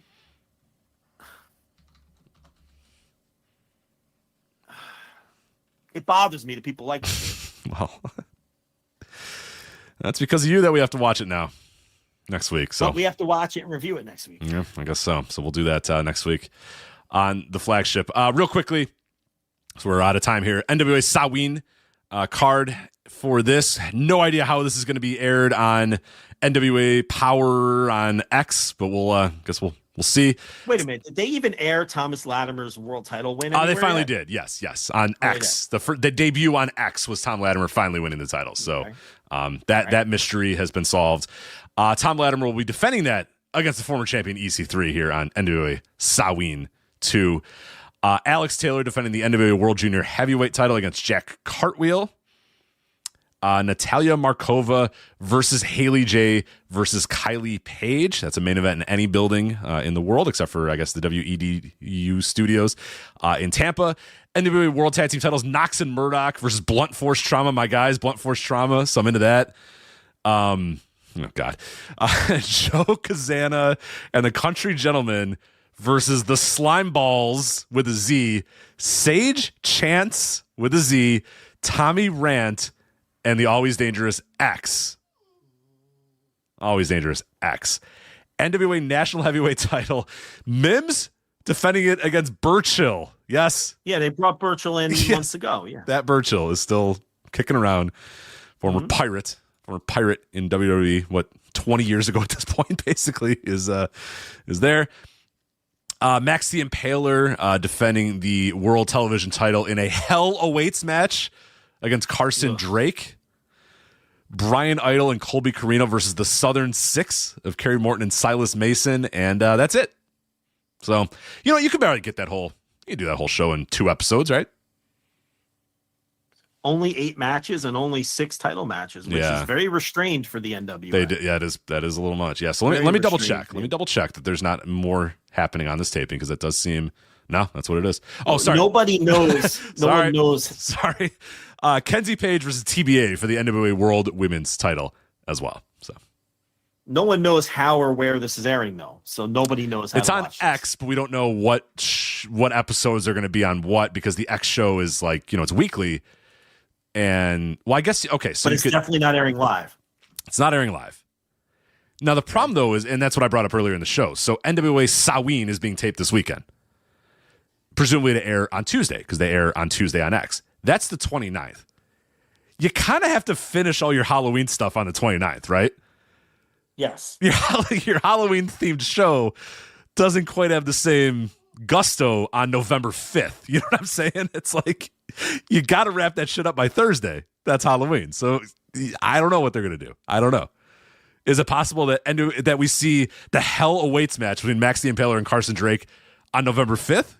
And not on October 29th? Who knows? Who can say? At NWA on X is how you can find that out. And TNA Bound for Glory is this weekend as well, from the Wayne State Fieldhouse in Detroit, Michigan. So Detroit area getting a lot of wrestling here. Nick Nemeth defending the TNA World title against Joe Hendry with the special referee of Frankie Kazarian. Great. Love it. I can't. I'm out. Out on TNA, by the way. So this is all you if you want to watch this shit. I'm done. Until someone tells me I need to watch it again, I'm done. I'm over. I mean, I'm not going to pretend I'm keeping up with TNA, so I have no analysis for any of this. So I don't know why Frankie Kazarian is the special referee, but in a vacuum, it's kind of fun to read these things, because you're like Nick Nemeth. know it's funny versus Joe Hendry and Frankie Kazarian's the referee. All right, cool. Oh, here's good. This will be great. This is a great example of my match that I'm talking about here. TNA X Division title match. Mike Bailey defending against Vikingo. I am positive this match will be good, and I'm positive I'm probably not going to care about it. Yeah, but here's the thing. I didn't even know Vikingo was back. That's number one. Yeah, he's back. I knew he was booked for this show because there was the big controversy over the reporting on it and everything. If Scott D'Amore was still around, this would be a four-way. Mm-hmm. That's why it's like Trey Miguel would be in this match somehow, for sure. Yeah, it's always Trey Miguel. Yeah, absolutely. Yeah. Josh Alexander versus Steve Macklin. TNA knockouts. I can't. Yeah, you can't wait. Yeah. I can't comment. I don't know. I haven't watched the show. Well, I know you can comment on this because TNA Bound for Glory, October 26th, a couple days before Halloween. Spitfire, Danny Luna and Jody Threat defending their titles against Rosemary and Wendy Chu. Yes, TNA has said if we can have some of your NXT talent, we would love Wendy Chu. So we have Wendy Chu doing her I'm a sleepy demon who also had reconstructive knee surgery, so I have to wear knee braces. In her jammies, and her nightcap. Yeah. We don't have time for it today, but someone on the Discord dug into the TNA Impact ratings since the WWE partnership. Since the huge relationship that they've had that's been working out way better than all the other relationships. And it's done absolutely nothing for their ratings. Wow. There's no measurable difference in anything in the ratings whatsoever. That is stunning to me, Joe. Wow. I can't believe it. It was someone on Discord, Skinny Puppy, I believe the user's name is. Or Skinny Pup. It's Skinny Pup. Yeah. Something like that. So they the person posts on the board a lot too, the Figure 4 board.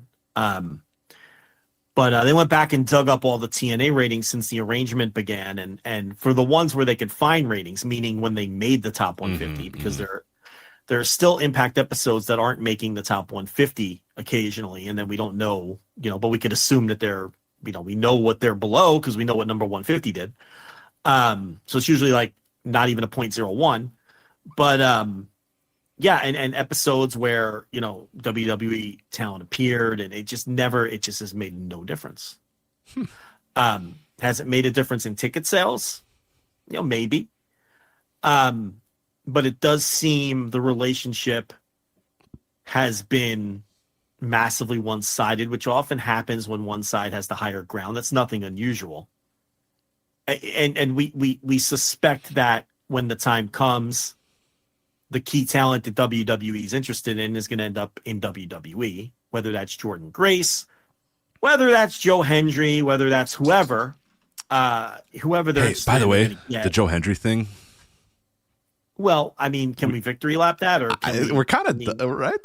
We're kind of done with that, right? Yeah, he means nothing. He means nothing, and everyone's kind of over it, right? Like we kind of did this. Everyone's over it. We did this thing 2 months ago. We're like, when he comes out at the Royal Rumble, it's going to be like the biggest thing in wrestling history, and it's like he's limping. It's LA Knight all over again. We said this at the same time. It's like there's a shelf life for these. It's worse than LA Knight. It's worse than LA Knight because he doesn't have LA Knight's charisma. It's look, he might come out for the Rumble and he might get a pop, but what does it mean? What does that mean? Is he going to parlay that into a better paying job with WWE? Maybe. Good for him. Can Joe Hendry be any kind of difference making star? He can't because he's just so limited in so many ways. But I do think he's made for NXT. He's made for that bullshit show. Oh God, yeah. He's a bullshit wrestler. So that bullshit garbage show. I mean, he's perfect for that bullshit. So good for him if he ends up there. But I mean, they're putting him in their main event here, and I mean, I guess we'll see how it draws. But from a television rating standpoint, the arrangement hasn't helped TNA at all. Now look, I don't want to, these are facts. When Kenny Omega was there, and listen, Kenny Omega, Wendy Chu. Kenny Omega, whatever. The thing is, WWE is sending the literal bottom of the NXT roster back. Okay, they haven't helped them from the standpoint of sending anybody of value back. AEW, for all the talk of how that arrangement played out, they sent them their biggest star. He helped them pop some of their biggest pay-per-view buy rates that the company has ever done. He helped them pop ratings. Okay? Particularly in certain demographics. I used to cover it every week when Omega was there. And he made a measurable difference in their ratings. He made a tangible, measurable difference in their pay-per-view buys. They were airing at Twitch at that time. The episodes of Impact he appeared on Twitch, they would do like double the viewers. You can go back and find all this stuff. It was, I would argue that the AEW TNA arrangement was more beneficial to TNA than it was to AEW. What did AEW get out of it? They got Kenny holding another title for his belt collector gimmick. They got Kenny being a belt collector. Right. They used the Good Brothers for a while, and then when that angle played itself out, they stopped using them. They didn't steal them. Yeah. They didn't steal them away, and we presume now WWE hasn't stolen anyone away yet, but we presume that they will. AEW, at the end of that arrangement, didn't take any talent from TNA. Not one. So that relationship was almost entirely one-sided. One side benefited, and it wasn't AEW. Not in any kind of measurable way. That arrangement didn't help their business. Good Brothers didn't pop quarter hours. But Kenny Omega made a tangible difference to TNA business. This arrangement hasn't helped television ratings. No, I know that people have cited that, local or their big events have done better. Ticket sales have done a little bit better, but we talked about it with Slammiversary. I mean, that was there was a lot of other factors too that played into it. I'd have to dig deeper on that before I take it at face value. I'd have to ask people like Mike Gilbert, who pays attention to this stuff and studies it. And that's possible that it has helped them. I don't believe that Wendy Chu is pushing any tickets, though. I would agree. I'm sorry, I can't buy that. I would agree. I don't buy that. Now, is Joe Hendry getting a run on USA Network? Does that help sell tickets? Maybe it does. Does Jordan Grace getting a run on USA Network help sell tickets? Maybe it does. Okay? But if you're comparing the two relationships, I don't even think it's close. that the AEW relationship helped TNA exponentially more than the WWE relationship has. I mean, WWE was getting TNA's biggest stars to help them, and they're sending back Wendy Chu. And you could say, all right, well, Hendry and Grace get the rub from being in NXT, which then they bring back to TNA. All right, maybe. But then ultimately, if they end up in WWE, you see what I'm saying? It's like, then what? Now they're not even in TNA anymore, so what's the difference? So, anyway, we don't often get a chance to talk about that, so I just wanted to address that. Yeah. So yeah, I love Wendy Chu doing all spooky stuff, but don't worry, there's other spookiness too, because we have a TNA digital media title / international heavyweight title Monsters Ball match, PCO versus Matt Cardona. So get ready for tables and chairs and kendo sticks. Oh my God, it's going to be a but you know what? I would watch this show. This is so much more interesting to me than NXT. I mean, if I had to watch one or the other, PCO versus Matt Cardona. I want you to rethink what you're about to say. No, I'm not rethinking anything because, look, I'm not telling you I would want to see that, and I don't care about Monsters Ball. Wendy Chu, marriage angle with Steph DeLander. Yeah, DeLander.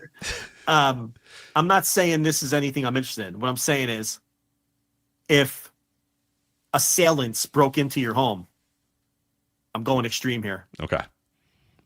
They beat up your wife and threw her in a closet, and they tied you to a chair, and they said, Rich Craich, you have to watch NXT Halloween Havoc or TNA Bound for Glory. Pick one. Or I'm going to kill both you and your lovely wife. I don't know, man. I'm picking TNA Bound for Glory over NXT. That's all I'm saying. That's fair. I'd rather watch PCO and Matt Cardona schlock it up than anything on that NXT show. And that includes Julia. That includes Julia and Stephanie Vakir, because they're in there with Roxanne Perez, and I can't. I don't care if Roxanne Perez is in there with the fucking beauty pair or the fucking the Crush Gals. I can't watch Roxanne Perez. I can't. She's gonna annoy me.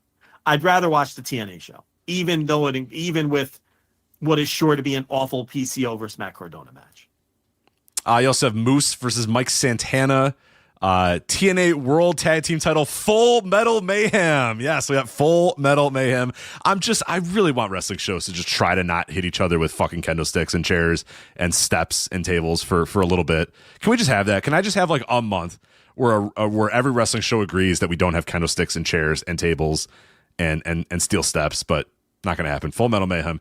The System, Brian Myers, Eddie Edwards, defending against the Hardys and ABC, Ace Austin, Chris Bay. Great.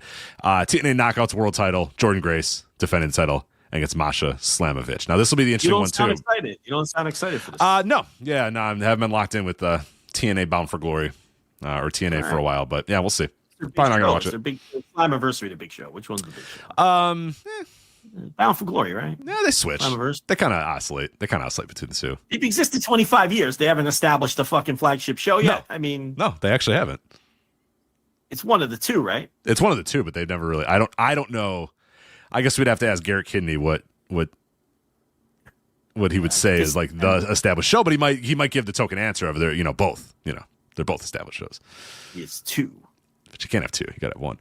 But anyway, yeah. What is TNA's WrestleMania? I don't know if there's a good answer for that. I don't know if it's Bound for Glory, and I don't know if it's Slammiversary. But it's one of those two. It's not Hardcore Justice or Hard Justice or whatever the fuck, Lockdown. It's not Lockdown. Oh.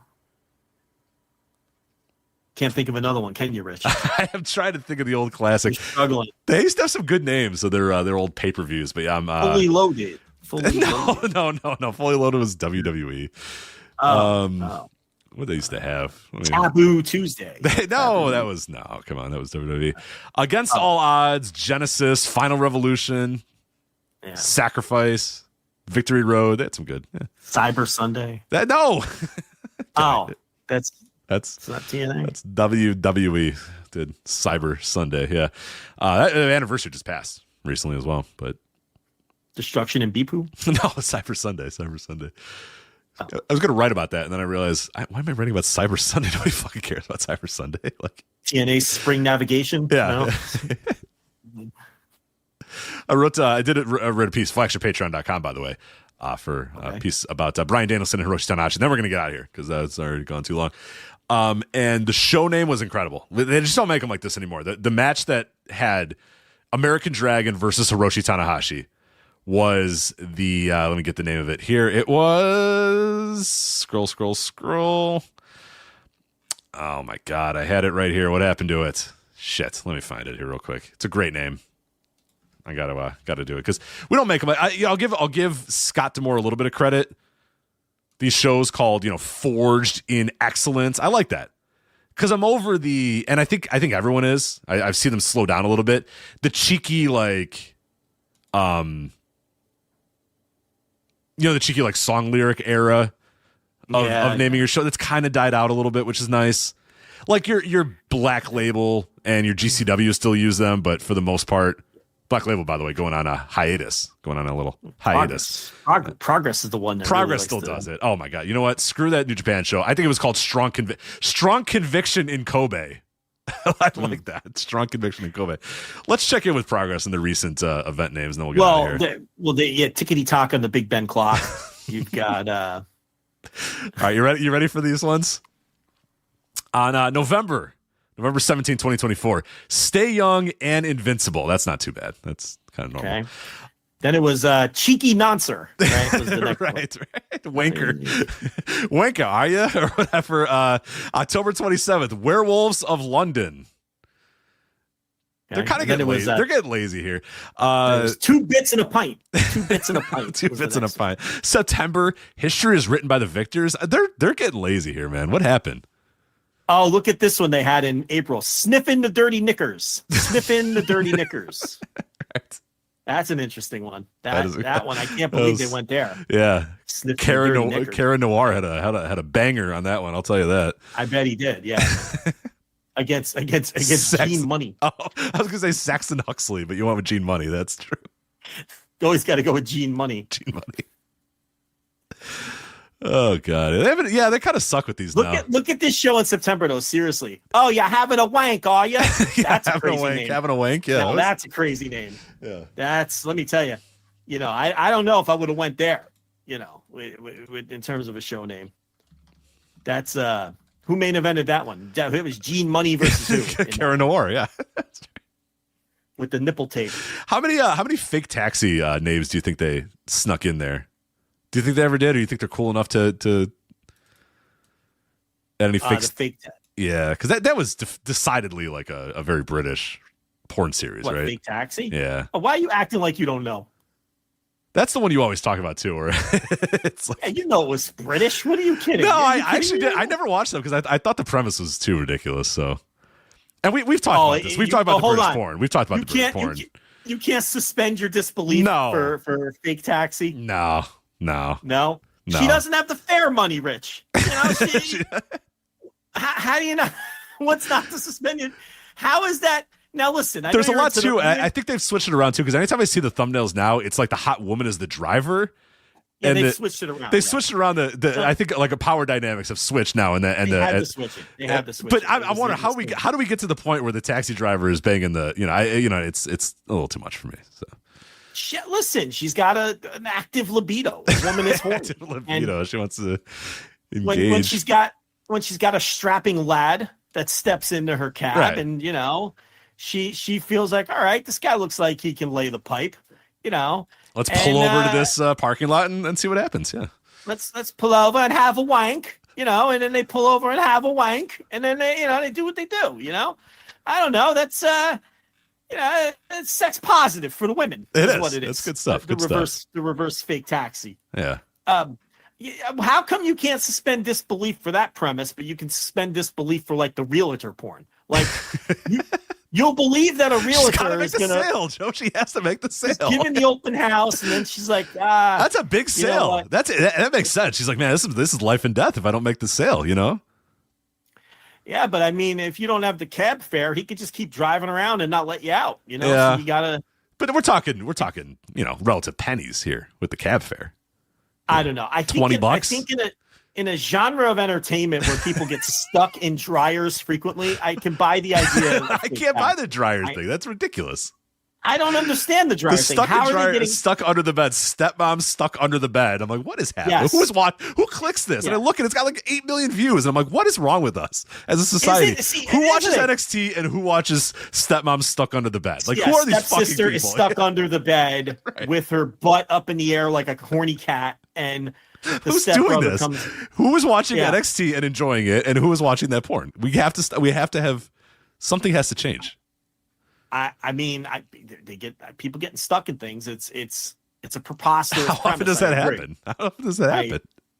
I can suspend disbelief. I guess I don't have a hot bubble butt, so I've never gotten that bubble butt stuck under anything. So you know what I mean? Like, Yeah. Well, I mean, they're never even stuck by the butt. They're stuck by. That's true. The butt's always out. The butt's always out. Yeah, it's always like right.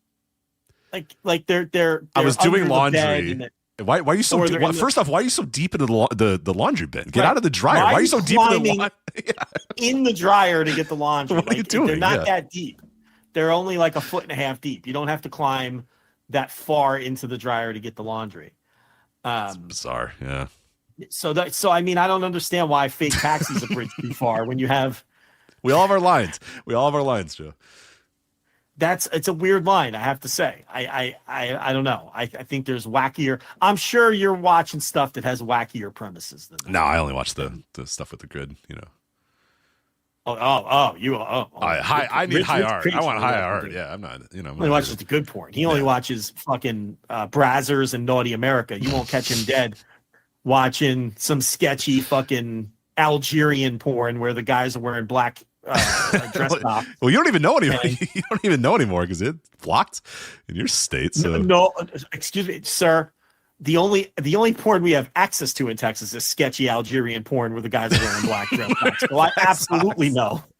Like all the main sites are blocked. In a concrete building with no lighting and just Algerian porn. Yeah. All the big sites are blocked, or so I'm told. And it's you have to really go sketchball to basically you have to open up your little incognito browser, right? You know all about that. So you got to open up your little incognito browser. You got to type porn into your fucking Ask Jeeves, right? Because you're not using Google for that, even in the incognito. And then you got to go about 10 pages deep to get to a tube site that'll actually load up in Texas. That's how it works. All the others, they're either just completely shut down, or they're asking for like, turn on your webcam to verify your age. And you're like, yeah, right. Yeah, okay. Yeah. No, sure. Thank you. Yeah. Yeah. Yeah. That sounds like a great idea to turn on your webcam and hold up your driver's license so we can. Yeah, sure. I'll get right on that to watch fucking what are these mid-level tube sites? See, I wouldn't know because I don't watch a ton of porn. Yeah, I don't know. I spend my time playing college football 25 and playing with my kids. I don't partake in those illicit activities. No. I'm not watching realtor porn until 3 a.m. like Captain Craich over here. 3 a.m. I'm not staying until 3 a.m. Are you kidding? That's true. You're getting up at 3 a.m. to watch the realtor. Hey, You're having a wank at 9:30 and then having some milk and cookies and hitting the sack. Right. That's what you're doing. A little bit of buttermilk, a little wank and a buttermilk, and call it a night. Yeah. You love that realtor porn. No, that is your alley. You love that realtor. You know what? Hey, you like what you like. You listen. You like them. I like a good professional woman. Yeah, I like a woman who makes her own money. You know what I mean? They got that nurse out there making more money than me. I like. You like those business outfits. You do. I got to tell you, this is third hour, right? I got to tell you. 3 hour plus. Yeah, this is crazy. I got to tell you what TLB's been rocking lately to the bank. And I got to tell you, I'm not arguing against it. She's been wearing the skin tight leggings with the heels. Rich, I don't oppose. I'm telling you, realtor porn, man. I'm telling you, if that's your thing, I'm telling you. And she comes home from work sometimes, and I'm just like, I'm nearly falling. You can knock me over with a fucking. I'm like, you run around town like that, right. Hold on a minute. I'm like, you run around town like that, She laughs, but I understand. Good for you. Yeah, you get it. Yeah, you like it. I like it. What I'm saying is, it's relatable. There it is. There it is. Yeah. You turn on that realtor porn. What do you see? Skin tight leggings with the heels. Yeah, exactly. That's what I'm saying. Jacket, and a little jacket. And a woman who's got to make the sale. She's got to make the sale. Got to make the sale. Or her boyfriend just called and he's being an asshole. So fuck him. Yeah, that's right. Yeah, and then she happens to have a client there, who has a 9-inch tong thick as a soda can, and she's like, I'm going to take advantage of this. Yeah, why not? I'm going to take advantage of this. All right, I have the best way to end the show. Are you done? Because I want to be done. Okay, yeah, we're done, I guess. Yeah, okay, sure. No, you don't have to be. You got a good point? You have something important to say? Do I have a good point? You have a good point? I haven't had a good point in a while. Yeah, it's been a while since we had any good points. We'll end this perfectly with Suit Williams, who used to write progress reviews for us at voicesofwrestling.com. Progress Chapter 179, Wank and a Buttermilk. Yeah, well, that's how you sign off. That's a great one. Basis, so a wank and a buttermilk. That is perfect. All right, so that is it for us. That is Jolanta. I am Rich. Craich, flagshippatreon.com. Make sure you go on there to get all of our bonus audio, bonus written content, all of the bonus stuff. Wrestling Observer Hall of Fame shows starting back up, hopefully by Friday. I think we locked in on a Friday recording. You might get some other special recordings throughout the weekend as well, but you're going to get a lot. The Wrestling Observer Hall of Fame content. We obviously had the Ethan Tyler show with the non-wrestlers that is getting rave reviews. A lot of people saying it's just like a fucking history lesson, just this unbelievable lesson in pro wrestling history, and it really, really was. There was that show. Rob Viper came on to do the Lucha show. I really had a lot of fun with that show, too. A lot of good detailed discussions about a lot of the candidates on the ballot. We're going to start hitting the other categories pretty soon as well. So make sure you get on there for the $5 tier for all the Wrestling Observer Hall of Fame bonus audio coming your way very soon. $10 tier unlocks all of our live shows, all of our written content, all the things that we've ever done on flagshippatreon.com is all available there. So make sure you subscribe and support everything we do over there at flagshippatreon.com. Voicesofwrestling.com, previews, reviews, columns, all that other good stuff. Also our YouTube page, youtube.com/Voices of Wrestling. You can go there, subscribe. We're trying to put some more content on there, so hopefully you guys can subscribe. Getting some good unfortunately, the normies are kind of finding the account, and it's getting bad because we. I share this with you all the time. We posted the some Vince McMahon reaction to the Vince McMahon Netflix documentary, and one video in particular, the one where he talks about how his brain always thinks about sex and how he thought that was weird, and he admitted that was the thing that he has. And the normies have found that because that video's got like 40,000 views or whatever, and the normies, I get 7 or 8 every single day comment that's like, every guy thinks about sex every second of the day, and I'm like, okay, all right, but kind of missing the point there, bud. You kind of missed the point. It's Vince McMahon saying this to interviewers. It's Vince McMahon telling people that he can't stop thinking about sex, and then later in the documentary, he's accused of raping and sex trafficking. Right. That's the difference, bud. But the normies are having trouble with it. They're having trouble with it. They don't understand the juxtaposition there of all the. A man can't stop thinking about sex, and oh wait, he's also an accused rapist. Yeah. They don't see. They don't put 2 and 2 together. They just want to fire off their dad joke. They want to fire off the dad joke, Rich. Yeah. So the normies have found our YouTube page, but that's fine because they subscribe and they like and all that sort of stuff. So good for them, I guess. But YouTube.com/Voices of Wrestling. So for sure, go on there. And that's it for us. All right. That is Joe Lanza. I'm Rich Critch. We'll talk to you guys next time. Take care. Bye. Hey everybody, my name is Jesse Collins, and I want to tell you all about my show, the Gentleman's Wrestling Podcast, here on the Voices of Wrestling Podcast Network. On the Gentleman's Wrestling Podcast, we do a thorough analysis on the biggest issues and trends within the pro wrestling industry. We talk a lot about pro wrestling media, we talk a lot about fan culture and wrestling's place within general pop culture, and we talk about the broader influences that are shaping the way we discuss and analyze the pro wrestling industry. We've had some of the brightest minds in the pro wrestling intelligentsia on the show, including WrestleNomics host Brandon Thurston, both Rich Craich and Joe Lanza from the Flagship Wrestling Podcast, Trevor Dame from the Through the Years podcast, and a whole lot more. This isn't a show for hot takes. It's not a show recapping the latest episode of television. This is a show focusing on the biggest topics in pro wrestling and doing a deep dive on the real stories behind the surface level analysis you might find elsewhere. The Gentleman's Wrestling Podcast is available wherever you get your podcasts, and we'd really appreciate it if you gave us a try. Thanks.